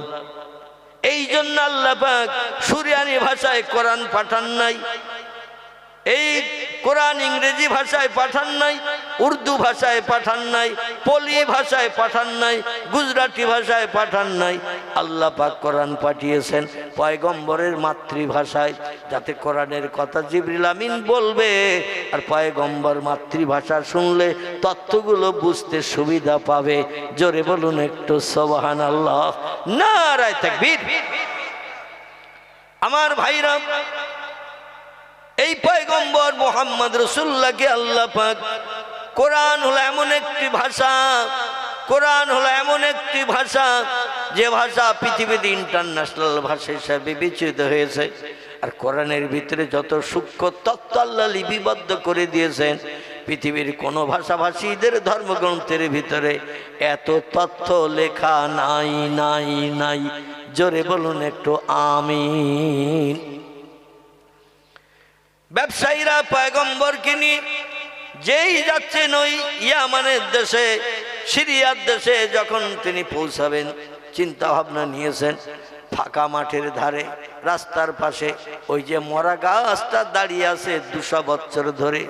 পাদ্রী খ্রিস্টান, সেই যে নস্তুরাস কিংবা বহাইরা, যে দুইজনের নাম বলছিলাম, কেউ বা বলেছেন দুইজনের আলাদা আলাদা নাম, আবার কেউ বলেছেন একই নামের দুটি নাম থাকতে পারে, একই লোকের দুটি নাম থাকতে পারে। যাই হোক, তিনি ওই ইনজিলের পাদ্রী খ্রিস্টান পণ্ডিত ছিলেন, ইনজিলের হাফেজ ছিলেন ওই যুগে। তো ইনজিলের ভিতরে পড়েছেন আখিরি জমানার পয়গম্বর ঈসা নবীর আগমনের পরে তিনি যখন আল্লাহর দরবারে ফিরে চলে যাবেন, আল্লাহ পাক পৃথিবীর মানুষকে হেদায়েত দেওয়ার জন্য, সুপথ দেখানোর জন্য আর একজন পয়গম্বরকে পৃথিবীতে পাঠাবেন। ইনজিলের ভিতরে লেখা তার নাম আহমদ কিংবা মোহাম্মদ নাম হবে। জোরে বলুন একটু সুবহানাল্লাহ।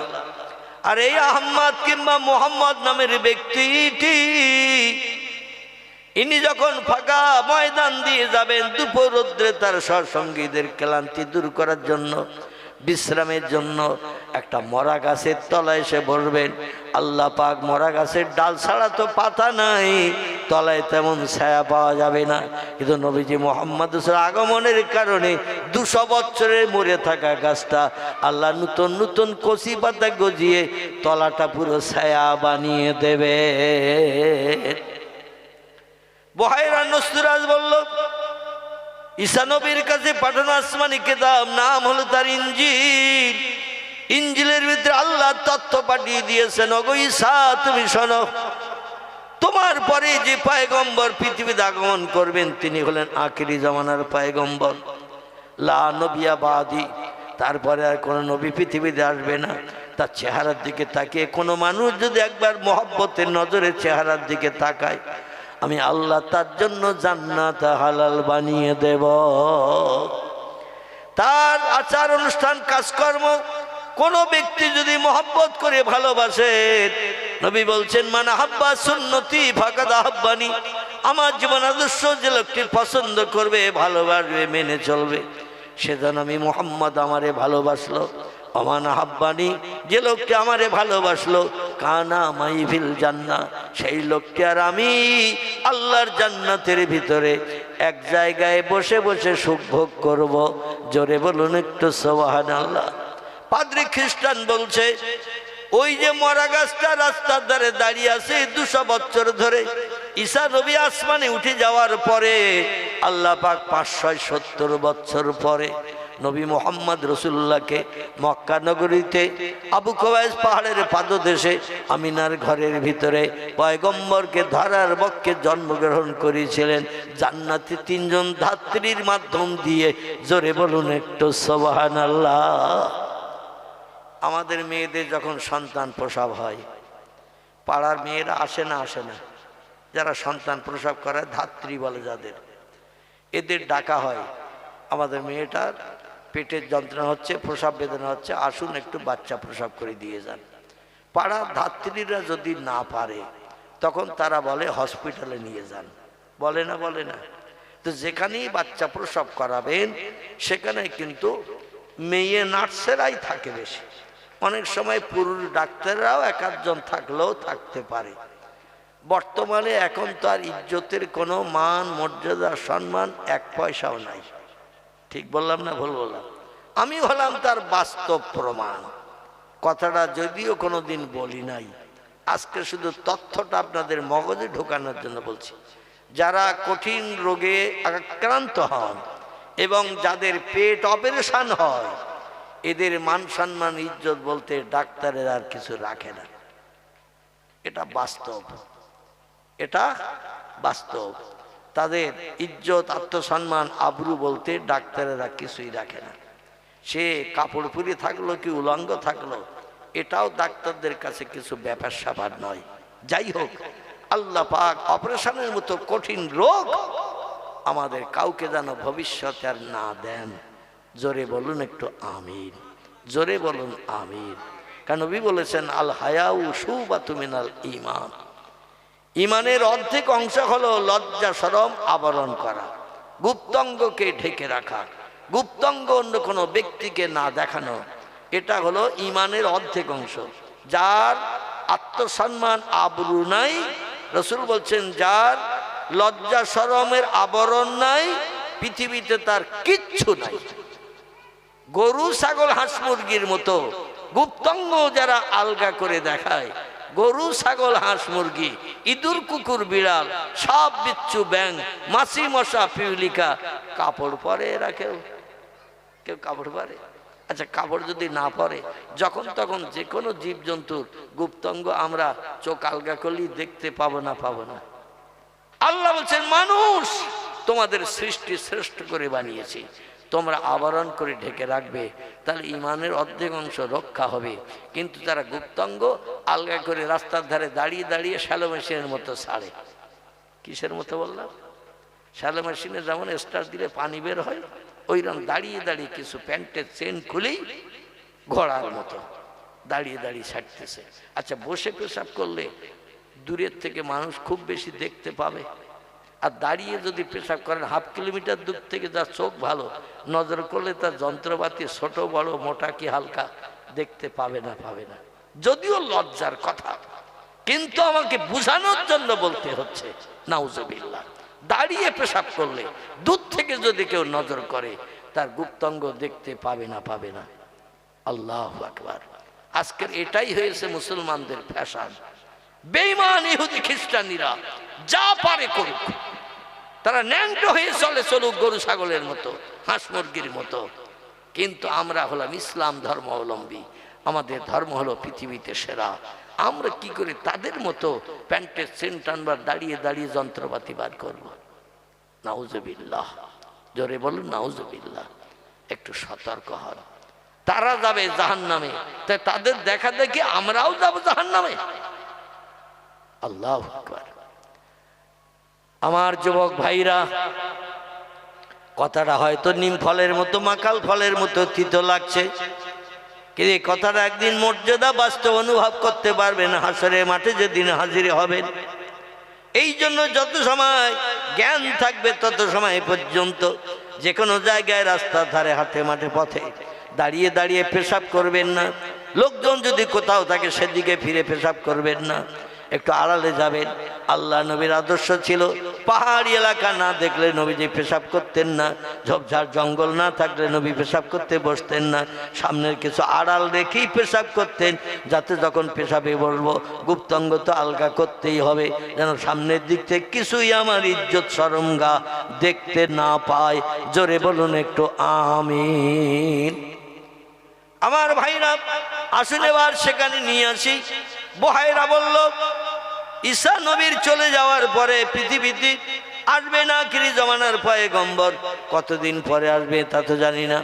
আল্লাহ পাক বললেন 570 বছর পরে ঈসা নবী আসমানে উঠে গেল, জিবরিল আমিনের মাধ্যম দিয়ে তার ডানায় করে উঠিয়ে নিয়ে যাওয়া হলো। যদিও খ্রিস্টানরা মানে না, বিশ্বাস করে না, তারা ঈসা নবীকে শুল কাটে বিদ্ধ করে মারা হয়েছে, কিন্তু আসলে ঈসা নবী শুল কাটিকে বিদ্ধ হয়ে মারা গেছে, তাকে আল্লাহ আসমানে উঠিয়ে নিয়েছে। তার বাস্তব প্রমাণ এই মাসের মেরাজের রজনীতি, এই মাসের 26 তারিখের দিনগত রাত আল্লাহ পাক পয়গম্বরকে মেরাজ করিয়েছিলেন। আরাজা ইয়ারাজু মেরাজান শব্দের বাংলা অর্থ হলো উদ্ধ গগন ভ্রমণ। সারা ইয়াসিরু শব্দের বাংলা অর্থ হলো পৃথিবীর জমিনে ঘুরে বেড়ানো, সাইর করা, ভ্রমণ করা পৃথিবীর জমিনে। আর আরাজা ইয়ারাজু মেরাজান শব্দের অর্থ হলো দুনিয়ার জমিনে ঘোরা নয়, উদ্ধ গগন ভ্রমণ। জোরে বলুন একটু সুবহানাল্লাহ। পয়গম্বর মক্কার কাবার চাতল থেকে, সেই যে হাতিমের কথা বলছিলাম, ওই হাতিমের ভিতরে পয়গম্বর সেদিন রাতের বেলা একটু আরাম করছিলেন, বিশ্রাম করছিলেন। তার কারণ হলো মক্কার মানুষ প্রতিদিন রাতের বেলা পয়গম্বরকে হন্যেশ্বরের মতো ঘুরে ঘুরে খুঁজে দেখতো কোথায় মোহাম্মদ আছে। দিনের বেলা মারতে গেলেই তো মোহাম্মদের চাঁদ মুখ দেখে, মুস্কি হাসি দেখে, মুক্তার দানা নেয় ঝলকানি, ঠোঁটের ভিতরে দাঁতের হাসি দেখি মনের গরম পানি হয়ে যেত। আর রাগ না থাকলে, গরম না থাকলে কোনো মানুষকে ক্ষতি করতে পারে না। নবী এমন মিষ্টি মিষ্টি কথা বলতেন। আইনা তাজহাব ইয়াখি, ও ভাইরা তোমরা দল বেঁধে অগ্নিস্ত্র নিয়ে কোথায় যাচ্ছ? কোন গোত্রের সঙ্গে ঝামেলা করবে? তোমাদের যদি মরে 2 জন, তাদের হয়তো মরবে 5 জন, তাদের বিবি বাচ্চা বিধবা এতিম হবে। তোমাদের 2 জন মরলে তোমাদেরও বিবি বাচ্চা এতিম হবে। এইভাবে মারামারি করতে যেও না, অশান্তি করতে যেও না, বিবি বাচ্চারে বিধবা এতিম বানিও না। সংসার জীবনে যেভাবে মক্কায় সুখী আছো সেইভাবেই থাকো। আমি মোহাম্মদ আব্দুল্লাহর বেটা বলছি, তোমরা ফিরে বাড়ি চলে যাও। কোনো গোত্রের সঙ্গে, আউস গোত্রের সঙ্গে, খাজরাজ গোত্রের সঙ্গে, বনি তামিম গোত্রের সঙ্গে, বনি উমাইয়া গোত্রের সঙ্গে, বনি কোরাইশ গোত্রের সঙ্গে ঝামেলা দ্বন্দ্ব ফাসাদ করিও না। তোমরা চলে যাও। আমি আব্দুল্লাহর বেটা মোহাম্মদ বলছি, অশান্তি করে লাভ নাই। ওরা বলে এসেছি মোহাম্মদ রে মারতে। আর মোহাম্মদ কত সুন্দর উপদেশের কথা বলে। নবীজির উপদেশের কথা শুনে ওদের রাগ হজম হয়ে যায়, মনটা নরম হয়ে যায়, মনের গরম পানি হয়ে যায়। ওরা মাথা নিচু করে লজ্জায় পালিয়ে চলে যায়। জোরে বলুন একটু সুবহানাল্লাহ। পরে পয়গম্বর খবরে শোনেন ওরা এসেছিল পয়গম্বরেরই মারতে। আর নবী এমন সুন্দর সুন্দর মিষ্টি মুখে ভালো ভালো মিষ্টি মিষ্টি কথা বলে বলে ওদের উপদেশ দিয়ে ফিরিয়ে দিয়েছেন। লজ্জায় মাথা নত করে নিচু হয়ে পালিয়ে চলে গেছে। আল্লাহ নবীরে বলল, ওই মক্কার মানুষেরা দিনের বেলা মারতে যাব না। দিনের বেলা মারতে গেলে মোহাম্মদের চাঁদ মুখ দেখতে হয়, মুসকে হাসি দেখতে হয়, মিষ্টি মিষ্টি কথা শুনতে হয়, মনের গরম পানি হয়ে যায়, রাগ মিটে যায়, আর শত্রুর উপরে আঘাত করতে পারি না। এই জন্য দিনের বেলা আমরা আর মারতে যাব না। আবু জেহেল, আবুল আহাব, উমাইয়া বিন খাল, সুফিয়ান ইবনে খালিদ হারবি, ওতবা, ওতাইবিয়া, শাইবিয়া, ইকরামা, আবু সুফিয়ান, নাজ্জার, বড় বড় লিডার, এরা বলে এবার রাত্রে মারতে যাব।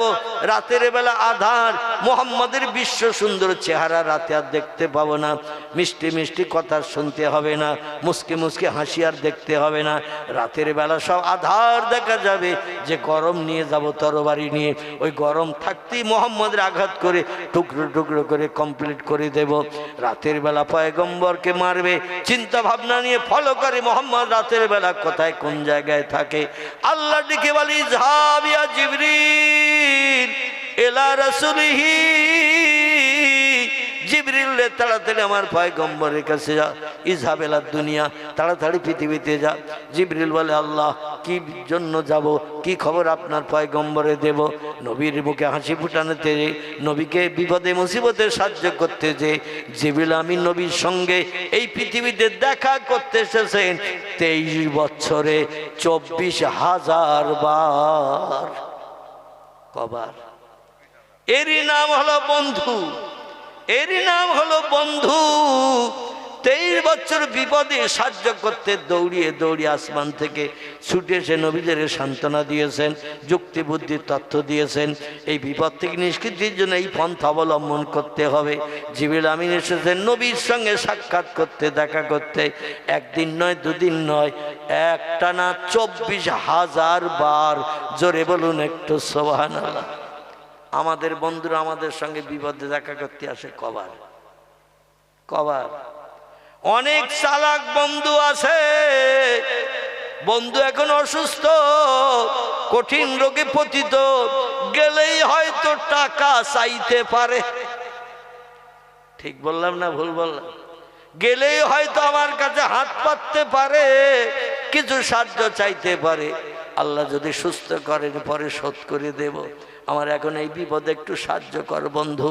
তোমার কত বিপদে সাহায্য করেছি, মেয়ের বিয়েতে সাহায্য করেছি, ছেলের বিয়েতে সাহায্য করেছি, অমুক বিপদে তোমার পাশে দাঁড়িয়েছি, আমি রাতের ঘুম হারাম করেছি, হসপিটালের গাছতলায় আমি রাত কাটিয়ে দিয়েছি। এমন অনেক বন্ধু বন্ধুর জন্য কাটায় না, কাটায় না। কিন্তু সেই বন্ধু যদি বিপদে কোনোদিন পড়ে, দেখবেন বন্ধু টেলিফোন করলো ফোন ধরে না, রিংটোন হয়ে রিং কেটে যায়। কারণ হয়তো ফোন ধরলেই বলবে একটু এসো, হয়তো আর বাঁচবো না, একটু দেখা করে যাও। এখন আমি তো মোটামুটি স্বাবলম্বী, বন্ধু এখন চরম বিপদে, গেলেই যদি হাত পাতে আমার কাছে কিছু চায়, চরম বিপদে পড়ে যাব, আর টাকা দিলে তার শোধ করতে পারবে না। এই জন্য অনেক বন্ধু বন্ধুত্ব ক্যাটাপ করে দিয়ে দেয়। ঠিক বললাম না ভুল বললাম? কি ঠিক না ভুল? ঠিক। আমার ভাইরা, বন্ধু বলতে জিবরিল হলো বন্ধু, সুখের দিনের বন্ধু নয়, নবীদের দুঃখের দিনের বন্ধু, বিপদের দিনের বন্ধু। সাহায্য করেছে, জীবন নাশের হাত থেকে মুক্তির ব্যবস্থা করেছেন। এর থেকে বড় বন্ধু আর কেউ হতে পারে নাকি? সেই জিবরিল আমিন এসেছেন পয়গম্বরের কাছে, এসে বলে, ইয়া রাসূলুল্লাহ, ইয়া হাবিবাল্লাহ, এতদিন পর্যন্ত প্রতিদিন রাতের বেলা যেখানে বিশ্রাম নিয়েছেন, যেখানে রাত কাটিয়েছেন, ঘুমিয়েছেন, দেহের ক্লান্তি দূর করেছেন, আপনি প্রতিদিন এক ঘরে যেন আর থাকবেন না। ওরা কাবার চাতলায় বসে মিটিং করেছে, বড় বড় লিডারেরা। আপনাকে সন্ধ্যার পরে ফলো করে রাখবে, কোথায় কোন ঘরে আপনি থাকেন। আর ওরা রাতের বেলায় এসে হামলা করবে। মক্কার সমস্ত লোকেরা অগ্নি অস্ত্র নিয়ে, তরবারি নিয়ে, বল্লম নিয়ে, তীর ধনুক নিয়ে আসবে, আপনার প্রাণ নাশ করে চলে যাবে। কারণ দেখতে দেখতে দিনের পরে দিন চলে যাচ্ছে, আপনার দলের লোক বেশি হচ্ছে, ওদের দলের লোক কম হয়ে যাচ্ছে। এই জন্য আপনাকে আর দুনিয়ায় বাঁচিয়ে রাখবে না, প্রাণ নাশ করবে বলে ওরা পণ করে নিয়েছে। কেউ বা বলেছেন পানি আর খাবো না, কেউ বা বলেছেন খাবার আর খাবো না। মোহাম্মদ রে দুনিয়া থেকে বিদায় না করার পরে যত সময় বিদায় না হবে পানি আর পান করব না, খাবার আর খাবো না, এইভাবে পণ করেছে তারা। এই জন্য প্রতিদিন কোনো ঘরে আপনি 2 দিন 3 দিন থাকবেন না, প্রতিদিন জায়গা পাল্টিয়ে পাল্টিয়ে থাকবেন, যাতে আপনার কোনো হদিস রাতের বেলা না পায়। নবী বললেন সাদ্দাক্তা ইয়া আখিরুল আমিন, ও আল্লাহর সেরা ফেরেশতা জিবরিল গো, যে তথ্য আপনি দিলেন তথ্য মোতাবেক কাজ করব, যাতে রাতের বেলা আমারে খুঁজেও না পায়।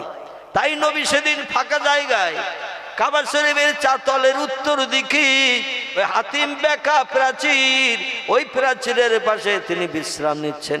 বাড়ি ঘরে আর নাই, যাতে ওরা বাড়ি ঘরে খুঁজলে নবীরে না পায়। আর এরকম ফাঁকা জায়গায় মোহাম্মদ কোনোদিন থাকতে পারে না, এটাও ছিল ওদের বিশ্বাস। নবী সেদিন সেইখানে রয়েছেন। আল্লাহ ডেকে বলি যাবিয়া জিবরিল রাসূলিহি, জিবরিল রে, যেটা বলি পয়গম্বর সেটা শোনে, যেটা হুকুম করি সেটার মান্যতা দেয়। আমি পয়গম্বরের মক্কার দেশে আমার কলেমার দাওয়াত দিতে, আমার কথা বলতে, যে 13 বছর মার খাওয়াইছে, একটা না অত্যাচার উৎপীড়ন নির্যাতন সহ্য করিয়েছে পয়গম্বরকে, একটা না কত পাথর মেরে মেরে পয়গম্বরের সোনার বরণ দেহটা রক্তে লাল করে দিয়ে জামা কাপড় ভিজিয়ে দিয়েছে, পায়ের জুতো পর্যন্ত রক্ত ঝরতে ঝরতে আঠার মতো অ্যাটেস্ট হয়ে গেছে। পয়গম্বর কত বেহুশ হয়ে পড়ে থেকেছি, পয়গম্বরের সেবা যত্ন করার কেউ নাই। কারণ প্রকাশ্য সামনে মক্কার অনেক মানুষ গোপনে কলেমা পড়েছিল, সামনে এসে প্রকাশ হতো না। সামনে এসে পয়গম্বরের সেবা করতে আসলে শত্রুরা বুঝতে পারবে যে পয়গম্বরের দলের লোক, আমাদের শত্রুরার পয়গম্বরের দলের লোক। এই জন্য পয়গম্বরের মাথায় পানি দিচ্ছে, পয়গম্বরে উঠিয়ে পাকার হাওয়া দিচ্ছে, বুঝতে পারবে অনেক মানুষ। নিভৃতে ঘরের কোণে যে দাঁড়িয়ে দাঁড়িয়ে কাঁদতো, আল্লাহ নবীর কাছে আসতো না জীবন নাশের ভয়ে, বিবি বাচ্চা তাদের এতিম বিধবা হবে বলে দূরে দাঁড়িয়ে দাঁড়িয়ে কাঁদতো আর বলতো আল্লাহ আপনার হাবিবের সেবা যত্ন করার ইচ্ছা আমাদের হৃদয় অন্তরে, সামনে গেলে আমরা প্রকাশ হয়ে যাব মুহাম্মদ রাসূলুল্লাহ দলের মানুষ। আল্লাহ সুযোগ করে দিন, নবীর এই চরম বিপদে পাশে দাঁড়ানোর ইচ্ছা, কিন্তু দাঁড়াতে পারছি না। আল্লাহ আমাদের বেয়াদবিটা ক্ষমা করবেন, মক্কা নগরী পুরো ইসলামী রাষ্ট্রে পরিগণিত করে দেন। জোরে বলুন একটু সুবহানাল্লাহ। আল্লাহ ওই যে বলেছেন ফালিয়াদহাকু কালিলাও ওয়ালিয়াবকু কাসীরা, হাসো কম আর কাঁদো বেশি, বেশি বেশি কাঁদলে আমি আল্লাহ আমার রহমত করুণা তোমরা পেয়ে যাবে, তোমাদের জীবনের আশা আকাঙ্ক্ষা আমি আল্লাহ পূর্ণ করে দেব। আমি চোখের পানি বড় ভালোবাসি, চোখের পানির ইজ্জতের খাতিরে বান্দাদের সারা জীবনের গুনাহ মাফ করে দিয়ে বান্দাদের বেগুনা মাসুম বানিয়ে থাকি। আর যারা বেগুনা মাসুম হয় আমার কাছে কিছু চাইলে আমি আল্লাহ তাদের বিফল করে ফিরাই না। জোরে বলুন সুবহান। আমার ভাইরা, পয়গম্বর মুহাম্মদ রাসূলুল্লাহ সেদিন হাতিমের ওই বেকা প্রাচীরের বাসি পা গোটো করে চুপটি করে শুয়ে আছেন। এমন সময় আল্লাহ বলছেন জিবরিল যা, আমার নবীর ঘর থাকতে, বাড়ি থাকতে, আপনজন আত্মীয় স্বজন থাকতে, বিবি থাকতে, নবী আজ একা বাইরে ফাঁকা চাতলে, উপরে আকাশ দেখতে পাওয়া যায়, কাবার চাতল, মাথার উপরে কিচ্ছু না, শুধু ফাঁকা আকাশ। এই ফাঁকা আকাশের নিচে কুয়াশায় ভিজছে আমার পয়গম্বর। আমি আল্লাহর সহ্য করতে পারি না, আমারে খুশি করতে যে কত ঘাত প্রতিঘাত খাচ্ছে। এ জিবরিল যা, পয়গম্বরের মক্কা নগরীতে এখন দেখার মতো কেউ নাই, সেবা করার মতো কেউ নাই, পাশে দাঁড়ানোর কেউ নাই। তাই বলে আমার পয়গম্বর দেখতে দেখতে 13 বছর হয়ে গেল, এখনো মারধর অত্যাচার বন্ধ হয় নাই। যে আমার পয়গম্বরের আমার বাড়ি আমার কাছে নিয়ে আয়। আমি আল্লাহ পাক আমার কথা বলতে যে বিপদ মুসিবতে পড়েছেন, যে ঘাত প্রতিঘাতকে তাকিয়েছেন, পচা উটের ভুঁড়ি মুহাম্মাদের মাথার উপরে সেজদায় পতিত হওয়ার পরে মাথার উপরে চাপিয়ে দি আবু জেহেল, আবু লাহাব, উমাইয়া বিন খাল, সুফিয়ান ইবনে খালিদ হারবি ভুঁড়ির উপরে হাত দিয়ে চেপিয়ে ধরে রেখেছে পয়গম্বরে যাতে দম বন্ধ হয়ে যায়, নিঃশ্বাস বন্ধ হয়ে যায়। এই রকম করে উটের ভুঁড়ি, পচা ভুঁড়ি মাথার উপরে ঘাড়ের উপরে চাপিয়ে দিয়ে চেপিয়ে ধরে রেখেছে, নবী যাতে এপাশ ওপাশ করে ঠেলে উঠতে না পারে। আল্লাহ বলেন, যারে যা আমার কাছে পয়গম্বরের নিয়ে আয়, আমি আল্লাহ সান্ত্বনা দেব, দুঃখ মোচন করব, মুখে হাসি ফুটাবো, অভাব দূর করব, সমস্ত জ্বালা যন্ত্রণা থেকে আমার পয়গম্বরকে আমি আল্লাহ নিষ্কৃতি দেব। এবার একটা কথা জিজ্ঞাসা করি, বিজ্ঞানীরা কিয়ামত পর্যন্ত যদি চেষ্টা করে, আল্লাহরে দেখতে পাবে কেউ? একটু জোরে বলেন, পাবে কেউ? কিন্তু তিনি হলেন বিশ্ব সেরা সত্যবাদী, যিনি আল্লাহকে তার জীবনের 53 বছর বয়সে রজব মাসের 26 তারিখের দিনগত রাত, একই রাতে আল্লাহকে নিজের চামড়ার চোখে দেখার সুযোগ পেয়েছিলেন। জোরে বলুন সুবহান। আর যদি বলেন I don't like your theory মৌলভী সাহেব, আপনার যুক্তি বুদ্ধি আমি বিশ্বাস করি না, পছন্দ করি না। কেউ দেখতে পায়নি আল্লাহরে আর মোহাম্মদ দেখেছে, এটা বিশ্বাস করি না। কিছু মানুষ বললেও বলতে পারে না। আমাদের মুসলমানদের ভিতরে কিছু মানুষ বললেও বলতে পারে না, পারে। বলে কেউ দেখতে পায়নি আর মোহাম্মদ দেখেছে, এটা বিশ্বাস করি না। বর্তমান একবিংশ শতাব্দীর যুগে বাংলাদেশের কিছু আলেম হাফেজ কারি, তারা নবীর বিরুদ্ধে এই রকম মন্তব্য ছড়িয়ে দিয়েছে। ইউটিউবেতে তারা তথ্য প্রকাশ করছে, তারা কোরআনের হাফেজ এবং আলেম, আবার কারি, আবার মসজিদের ইমামতি করত। এই রকম লোক, কারবা নাম আসাদ নূর, কারো নাম হাফেজ এনামুল, কারবা নাম বসির বিন ইমরান, গোটা কয়েক নাম বললাম। এরা নবীর বিরুদ্ধে, আল্লাহর বিরুদ্ধে বিভিন্ন ধরনের মন্তব্য করে বলছেন কোরআন আল্লাহর বাণী না, কোরআন মুহাম্মদের বাণী। আর কোরআন শরীফ সত্য ধর্মগ্রন্থ, আমরা তা বিশ্বাস করি না। আর মুহাম্মদ রাসূলুল্লাহর মতো নিকৃষ্ট চরিত্রওয়ালা, নিকৃষ্ট আদর্শওয়ালা মানুষ পৃথিবীতে আর দুজন নাই। জোরে বলুন একটু নাউজুবিল্লাহ, আর একটু জোরে বলুন নাউজুবিল্লাহ। আহা আমার ভাইরা, আল্লাহ নবী শুয়ে আছেন, আল্লাহ বলে নিজাবিয়া জিবরিল আলা দুনিয়া এলা রাসূলিহি, আমার পয়গম্বরের কাছে চলে যাও, পয়গম্বর আজই রাত্রে আমার কাছে নিয়ে এসো। জিবরিল আমিন ডানা মেলে উড়ে চলে আসলেন আসমান থেকে। আসার পথে জান্নাত থেকে একটি দামি রকেট নিয়ে আসলেন। রকেট, আমরা যাকে রকেট বলি, এরোপ্লেন বলি বা স্পুটনিক বলি, এরকম নামি দামি হাওয়ায় উড়িয়ে বেড়ায় যেগুলো। জিবরিল আমিন আনলেন একটা 4 পায়েওয়ালা রকেট। হাদিস শরীফে এসেছে দাব্বাতুন আবিয়াজুন ফাওকাল হিমার ওয়া দুনাল বাগাল। নবী বলছেন রাতের বেলা জিবরিল একটা যান নিয়ে আসলো। যান, রকেট যারে আমরা ইংরেজিতে বলি। মাঝে মাঝে আকাশে উড়ে যায়, পিছন দিক থেকে ধোঁয়া উড়তে থাকে। ধোঁয়া যত সময় পাস হয় ধোঁয়াগুলো লম্বা হয়, চওড়া হয়, হয় না? রকেট সাদা রঙের। ওই রকম একটা যান নিয়ে আসলেন, তার গায়ের রং ছিল সাদা। এরোপ্লেনের পা কটা? এরোপ্লেন উড়োজাহাজ কটা পা?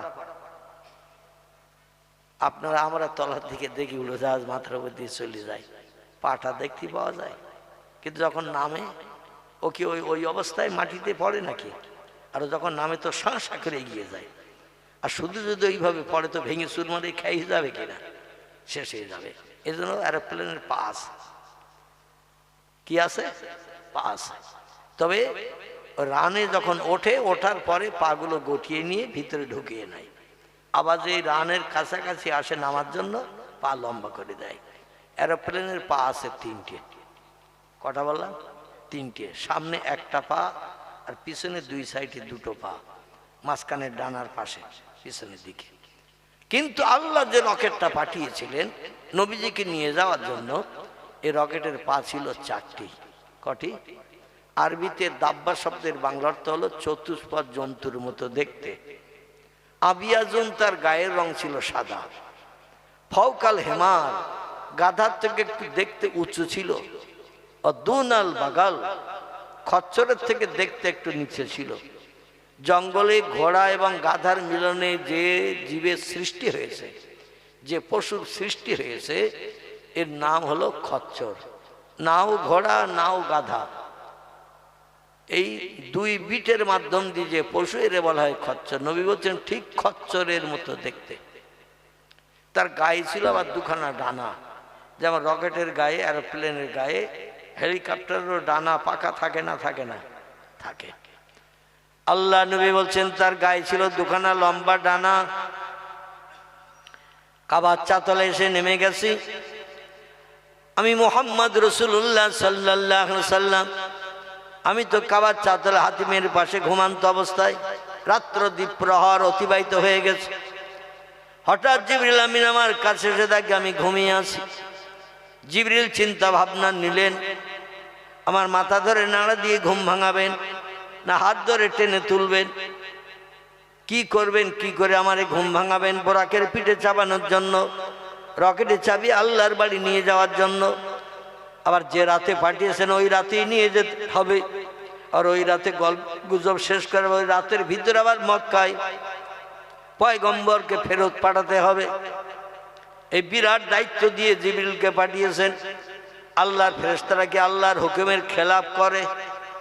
কোরআন শেষে ওয়াইয়া ফালুনা মাই উমারুন, আল্লাহ পাক বলছেন আমি ফেরেশতাদের যখন যেটা হুকুম করি সঙ্গে সঙ্গে তারা হুকুম পালন করে। আমি আল্লাহ আমারে খুশি করেন। জোরে বলুন একটু সুবহানাল্লাহ। জিবরিল আমিন নবীর মাথা ধরে নাড়া দিয়ে ঘুম ভাঙাবেন চিন্তা ভাবনা নিলেন, কিন্তু চিন্তা করলেন মক্কার মানুষ পাথর মেরে মাথায় কোথায় ঘা করে রেখেছে জানি না, আর ঘা থাকলে ব্যথা দরদ থাকে না? থাকে না? যেখানে মাথা ধরে নাড়া দেব মোহাম্মদকে ঘুম ভাঙাবো, এখন ঘায়ে যদি ধরে নাড়া দিই মোহাম্মদ আহা করবে, উহু করবে। আর আজকের এই পরম আনন্দের দিন আমি যে জিবরিল আল্লাহর সেরা ফেরেশতা হওয়া সত্ত্বেও আল্লাহর সরাসরি দেখতে পাইনি। আর আজকের মুহাম্মদ রাসূলুল্লাহ আল্লাহর খাস কোয়ার্টার আরশ কুরসিতে ঢুকে আল্লাহর সামনে বসে আল্লাহর সঙ্গে সরাসরি গল্প গুজব করবে।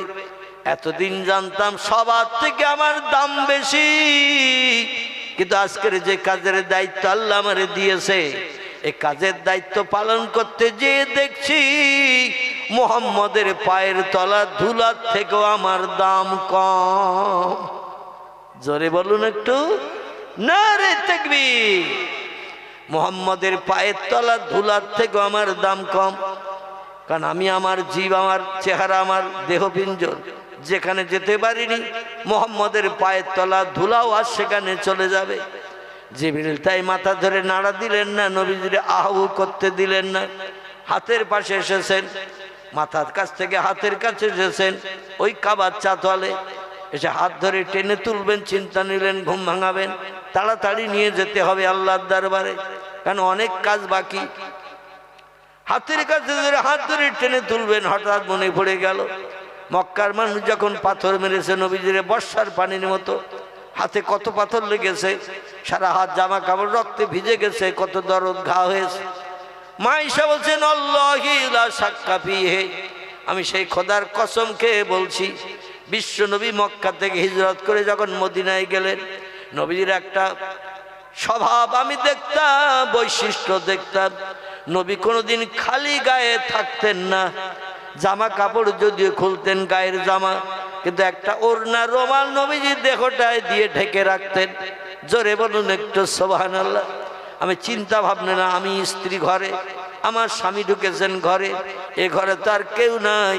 রসুল একটা গুপ্তাঙ্গ ইজ্জত ঢাকার জন্য পোশাক পরা, চেহারাটা তো আলগা করে কত স্বামীরা থাকে, বাড়িতে ঘরে ঘোরাফেরা করে, বিভিন্ন কাজকর্ম করে, চেহারা আলগা থাকে। বাইরে কোথাও মার্কেটে বাজারে গেলে জামা কাপড় পরিধান করে, গেঞ্জি পরিধান করে বাইরে যায়। নবী ঘরের ভিতরে আছে, কিন্তু কেন সবসময় রুমাল গায়ে দিয়ে থাকে? মা ঈশা বলছেন ইয়া জাউজি মুহাম্মদ ইবনে আব্দুল্লাহ, মক্কার অধিবাসী আব্দুল্লাহর বেটা, ও আমার প্রাণের স্বামী মুহাম্মদ রাসূলুল্লাহ, বেয়াদবি না মনে করলে একটা প্রশ্ন করব। নবী বলেন, মা সালাকি ইয়া জাওজাতি, আয়েশা, এ আয়েশা বল কি প্রশ্ন করতে চাও? আর আপনি ঘরের ভিতরে ঢুকেছেন, তবু গায়ে কেন আপনি ওড়না দিয়ে রেখেছেন? সবসময় দেখি গায়ে একটা চাদর ওড়না দিয়ে ঢেকে রাখেন, আপনার দেহটা আলগা করে ঘরের ভিতরে রাখলে কি দোষ? আল্লাহ তো কোরআনে জানিয়েছেন, হুন্না লিবাসুল লাকুম ওয়া আনতুম লিবাসুল লাহুন্না। নারীর গায়ের পোশাক হলো তার স্বামী, স্বামীর গায়ের পোশাক হলো তার স্ত্রী। ও খালাকনাকুম আজওয়াজা, আল্লাহ কোরআনে জানিয়ে দিয়েছেন, নারী আর পুরুষকে আমি আল্লাহ জোড়া করে পৃথিবীতে পাঠিয়েছি, একে অপরের অর্ধাঙ্গী করেছি, একে অপরের জীবনের পোশাক স্বরূপ করেছি।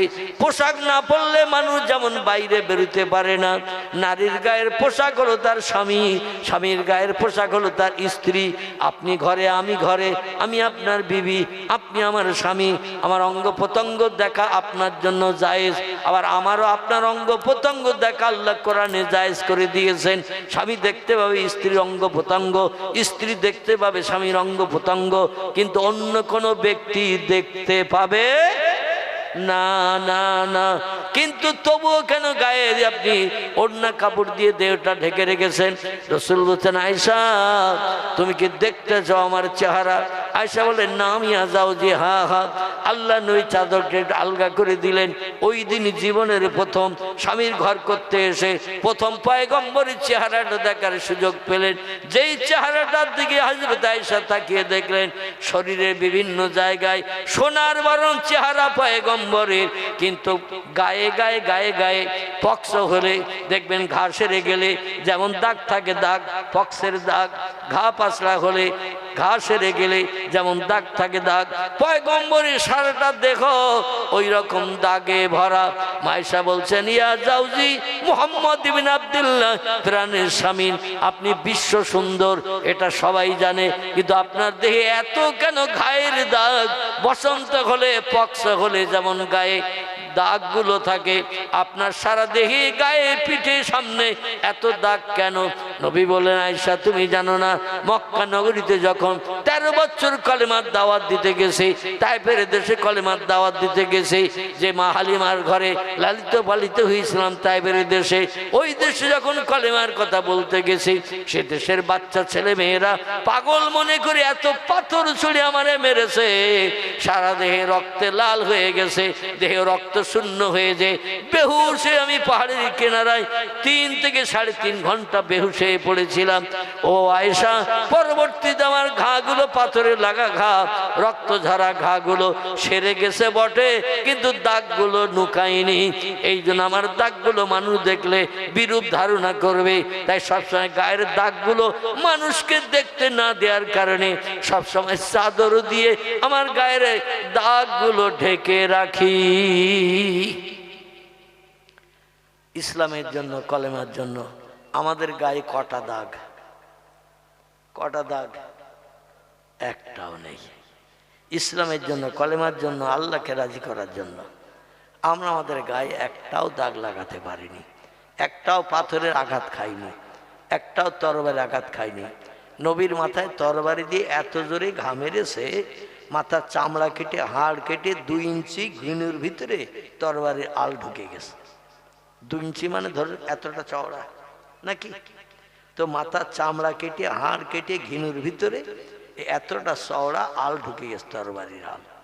বিশ্ব নবীকে এত জোরে পাথর ছুঁড়ে মেরেছে, নবীজির 2খানা দাঁত, কাঁচা দাঁত ভেঙে জমিনে পড়ে গেছে।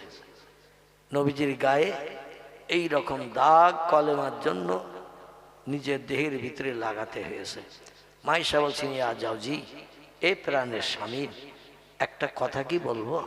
রাসূল বলছেন, মা সালাকে ইয়া জাওজাতি, বিবি বলো কি বলতে চাইছো? বলে, আপনার গায়ে এইরকম দাগ থাকবে আমি আবু বকরের মেয়ে পছন্দ করি না, এজন্য আপনি একটু অনুমতি দেন, রাতের বেলা যখন বিশ্রাম করবেন, বিছানায় শুয়ে পড়বেন, আপনার এই দাগগুলো নুকানোর জন্য, একেবারে বিলীন করে দেওয়ার জন্য আমি একটু দাওয়াই দেব, মলম দেব, বিভিন্ন ধরনের দাওয়াই, মলম, ঔষধ আমি লাগাবো, যাতে আস্তে আস্তে দাগগুলো একেবারে সেরে যায়। রাসূল বললেন, লা ইয়া জাওজাতি, প্রাণের বিবি, এই অনুমতিটা আজকে চাদর আলগা করে দেহের ঘায়ের দাগ দেখিয়ে আমি ওটা তোমাকে লুকাতে দেব না। জোরে বলুন একটু সুবহানাল্লাহ, আর একটু জোরে বলুন সুবহান। মা আয়েশা বললেন, প্রাণের স্বামী গো, কোন ব্যক্তি চায় না দেহের দাগগুলো লুকিয়ে যাক, দেহের দাগগুলো চলে যাক, চেহারার সৌন্দর্য শ্রীবৃদ্ধি হোক। সারা দেহ আপনার দাগ, বসন্ত হলে, ফোড়া হলে, ঘা সেরে গেলে যেমন দাগ থাকে তেমন দাগ দেখছি আজকের চাদর আলগা করার কারণে।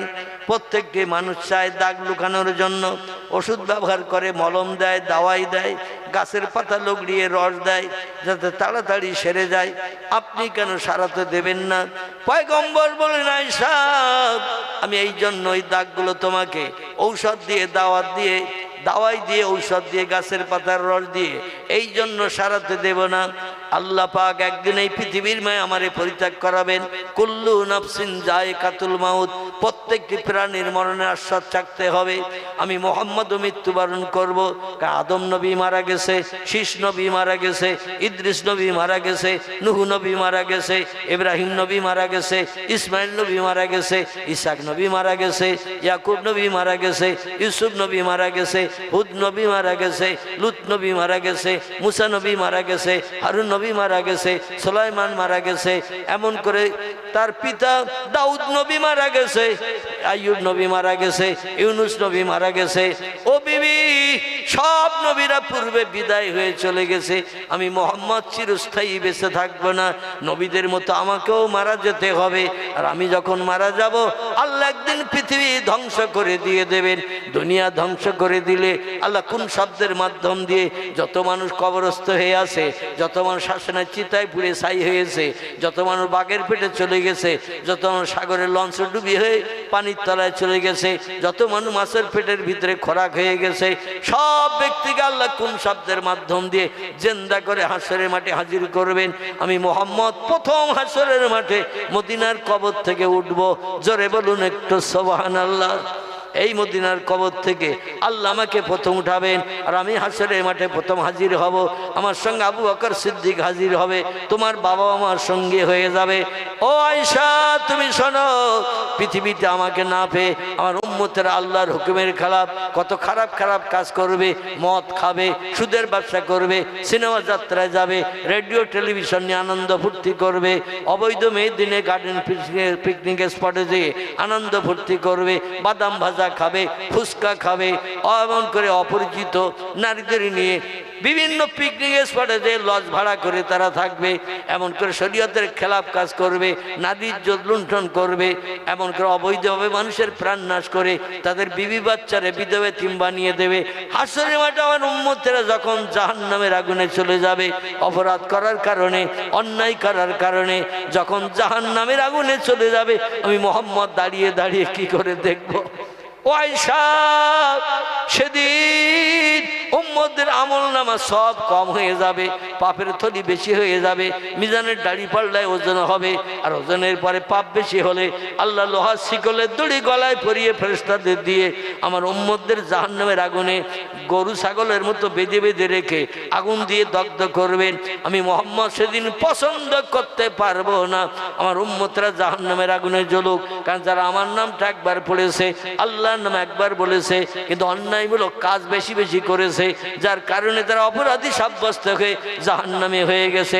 সেদিন আয়েশা, আমার উম্মতের উপকারের জন্য আমি যখন আর কিছুই পাবো না, সেদিন আমার দেহের জামা খুলে আল্লাহর জান্নাতি পোশাক খুলে আমার গায়ের এই দাগগুলো আল্লাহর দেখিয়ে বলবো, আল্লাহ তোমার কলেমা প্রচারের জন্য, তোমার ইসলাম পৃথিবীতে চালু রাখার জন্য এত ঘাত প্রতিঘাত খেয়েছি, এত পাথর খেয়েছি, এত নির্যাতন অত্যাচার খেয়েছি, আমার গায়ের এই দাগগুলো তুমি দেখো, এই দাগগুলো দেখে আল্লাহরে যদি একটু রাজি করতে পারি, আমার গুনাহগার উম্মতদের ওই দাগগুলো দেখি আল্লাহরে দেখিয়ে উম্মতদের আমি জাহান্নাম থেকে টেনে বার করে হয়তো জান্নাত হালাল বানাতে পারি।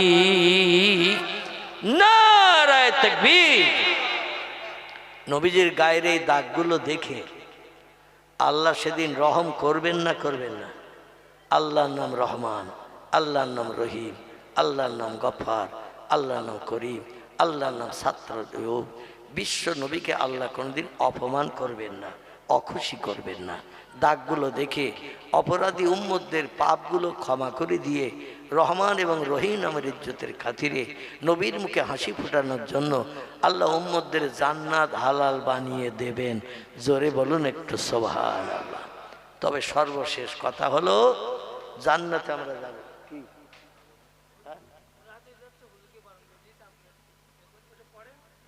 কি লিখেছ?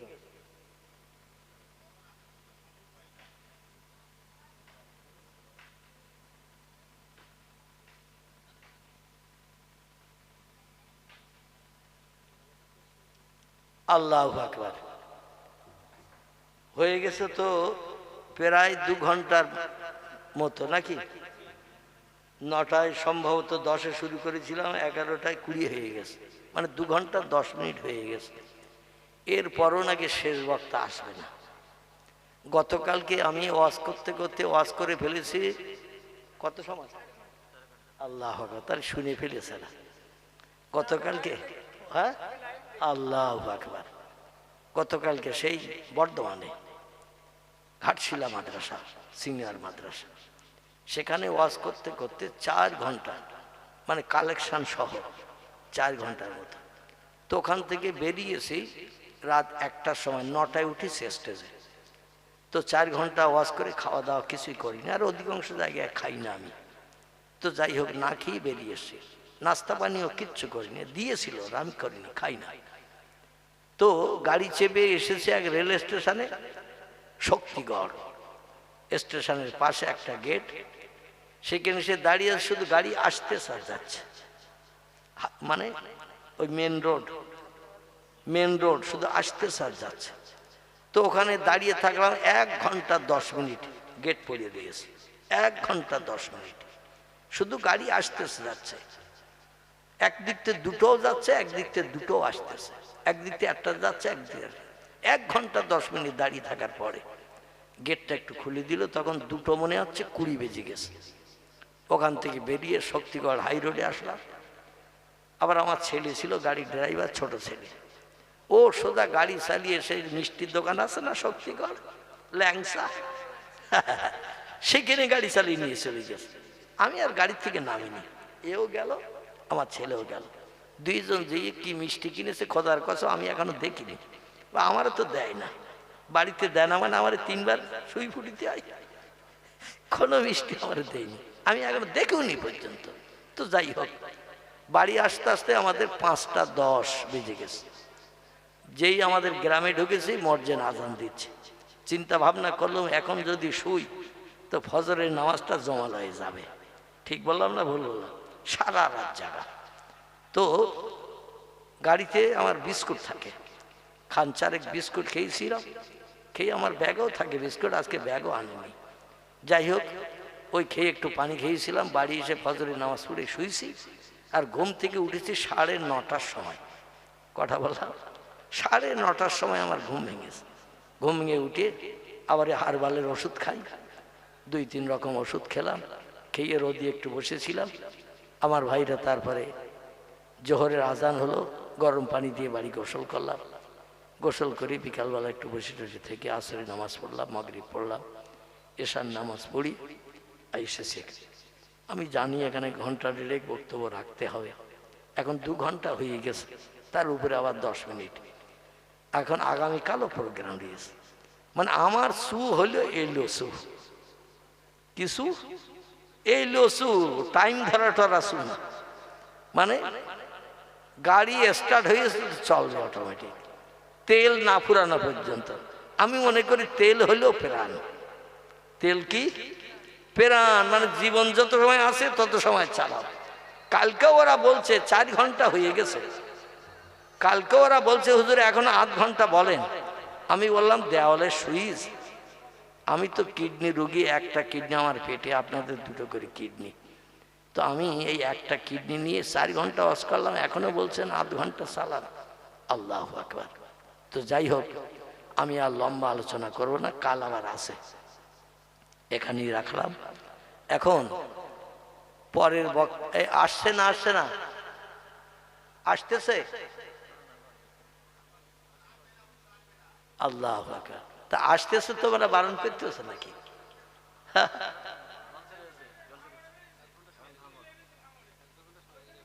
আচ্ছা, এরাম দাওয়াত নেয় কেন তারা?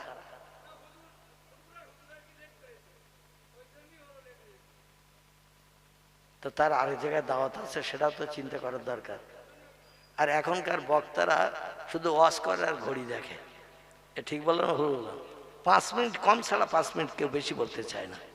অনেক জায়গায় আমিও চরম বিপদে পড়েছি। এই একদিন গেলাম চৈতুল ঘাটে, আমাদের এই গজল গায়ে মোজাফফর না, মোজাফফর বক্তৃতা শেষ করেছে, তখন জাস্ট সম্ভবত 7টা বাজে, মনে হয় 7টা। তো আমি তখন ওদের ইটের রাস্তা দিয়ে, ইটভাটির ইটের রাস্তা দিয়ে যাচ্ছি চৈতুল ঘাটের ডান পাশে, এপারে নদীর এপারে। তো 1 মিনিট একটু দেরিও করেনি যে আমি এসে গেছি, একটু স্টেজে উঠবো, ও সেড়ি দিয়ে লোকজন নিয়ে সব চলে গেছে। জলসায় যেয়ে দেখি একটাও লোক নেই, খোদার কসম একটাও লোক নেই। মানে ও সেড়ি দিয়েছে আর লোক সব চলে গেছে। আবার মসজিদে ওই 7টা এশার আজান। আমার বলতে হুজুর ওয়াজ করেন। ওরা বলল না যে 15 মিনিট বসেন, নামাজটা হয়ে যাক তারপর শুরু করবে। আমি গাড়িতে নেমে যে সোজা স্টেজে নিয়ে গেছে। তা আমার বলছে হুজুর ওয়াজ করেন। এমন কারে ওয়াজ করবে? বসো, তুমি বসো, তোমারে করি। আর যে আমারে তুলে দিচ্ছে সে পোলাটন, খোদার কসম খাই বলছি, সেও নেই। আমার যদি স্টেজ তুলে দিয়ে চলে গেছে। আল্লাহু আকবার। এই রকম ঘটনা, মানে 1টা মিনিটও দেরি করে চলে গেছে। আল্লাহু আকবার। যাই হোক, আমার 1.5 ঘন্টা সময় দিয়েছিল আমার মহব্বতের মানুষ বদর। দেখতে দেখতে 2 ঘন্টা 10 মিনিট হয়ে গেছে। ওয়াজ আজ আর করবো না। এখন এই জলসা প্রতি বছর হবে না? হবে না? হবে কি হবে? যদি হয় একটু আল্লাহর উপরে তাওয়াক্কুল করে ভরসা করে কবরে আল্লাহর জান্নাতে সুখ পাওয়ার ইচ্ছায় আমার মায়েরা বোনেরা যারা মাইকের মাধ্যম দিয়ে অধমের কণ্ঠের আওয়াজ শুনছেন, একটু টপ টপ করে ছেলেদের মাধ্যম দিয়ে পাঠিয়ে দেন। আর আপনারা একটু তাড়াতাড়ি বলেন আগামী বছর এই জলসা হবে। আপনারা যখন বলছেন কে কত টাকার প্রতিশ্রুতি দেবেন, একটু টপ টপ করে নাম বলেন। আমি একটু তাকবীর ধ্বনি দিয়ে খাতায় নাম কোটা লিখে নিয়ে দোয়া সবরেছানি করব। বিশেষ করে তাবারুক রান্না আমি আসার আগে দেখছি হয়ে গেছে এবং কাগজ দিয়ে ঢাকাও রয়েছে। এই মক্তবে আমি দেখলাম অনেক সময় কর্তৃপক্ষ বলে হুজুর এখন 1 হাঁড়ি রান্না বাকি, একটু চালান। কিন্তু দেখছি আমি আসার আগেই দেখছি কাগজ দিয়ে সব বাথটব ঢাকা, মানে রান্না কমপ্লিট, শুধু দোয়া করার অপেক্ষা। বলেন একটু টপ টপ করে বলেন কে কে আগামী বছরে জলসার জন্য কে কে আপনারা প্রতিশ্রুতি দেবেন। আল্লাহ কোরআনে বলছেন মান জাআবিল হাসানাতে ফালাহু আশরু আমসালেহা। যে ব্যক্তি আমার ব্যাংকের বইতে 1টা টাকা জমা করে, আমি আল্লাহ খুশি সন্তুষ্ট হয়ে 10 টাকার লাভ তার হাতে হাতে দেখাই। যে বান্দা চাওয়ার আগে ভালো কাজে নাম লেখায়, আল্লাহ বলছেন 10 গুণ থেকে 70, 70 থেকে 700 গুণের যাজা শ্রীবৃদ্ধি করিয়ে আমি ফকিরকে আমির বানাই, গরিবকে ধনী করাই। আল্লাহর কোরআনের কথা সত্য না মিথ্যা? আল্লাহ বলছেন আল্লাহু গানিউন ওয়া আনতুমুল ফুকারা। আমি হলাম ধনী আর যত কোটি টাকার মালিক তোমরা আছো, তোমরা আমার কাছে হলে সব ফকির। জোরে বলুন একটু আমিন। এই জন্য ফকির হাত পাতে কাদের কাছে? ধনীদের কাছে। সব থেকে ধনী কে? আল্লাহ পাক। সে আল্লাহর কাছে আমরা একটু হাত পাতবো, আল্লাহর ব্যাংকের বইতে নাম লিখে দিয়ে টপ টপ করে একটু বলেন কি নাম? আব্দুর রাজ্জাক মোল্লা। আল্লাহু আকবার। তিনি প্রথম আল্লাহর ব্যাংকের বইতে নাম লিখালেন। এই বাচ্চা ছেলেরা যারা আছো, তাবারুক যারা নেবে এইবার কম্বল ছেড়ে চলিস, আর তোমাদের মাধ্যম দিয়ে একটু আওয়াজ তুলবো। যারা বয়স্ক মানুষ তারা আওয়াজ খুব বেশি দেবে না, তবে বাচ্চারা ওদের মান সম্মান প্রেস্টিজ হয়নি, ওরা একটু আওয়াজ দেবে। বাচ্চারা তাড়াতাড়ি এসো, কম্বল ছেড়ে এসো, তাবারুক দেওয়া হবে। আচ্ছা, আমি একটু তাকবীর ধ্বনি দেই, জোরে একটা আওয়াজ তুলেন তো, নারায়ে তাকবীর। আরো জোরে নারায়ে তাকবীর। আব্দুর রাজ্জাক ভাই বলুন জিন্দাবাদ। আব্দুর রাজ্জাক ভাই বলুন জিন্দাবাদ। 500 টাকা বলুন মারহাবা। জোরে বলুন মারহাবা। আল্লাহ তার দান কবুল করে নিন, সকলে বলুন আমিন। জোরে বলুন একটু আমিন। টাকা ভালো, পয়সা ভালো, টাকা ভালো পয়সা ভালো আরো ভালো সোনা, দুদিন পরে হবে রে তোর বাজবা গানের কোনা। দানকারীর পিতা মাতার, দানকারীর পিতা মাতার সুখে রেখো কবরে, নূরের টুপি মাথায় দিয়ে উঠায় কাল হাসরে। জোরে বলুন একটু আল্লাহুম্মা আমিন। নারে তাকবীর। আল্লাহ, একটা ছোট্ট বাচ্চা হসপিটালে ভর্তি আছে, খবরে শুনলাম।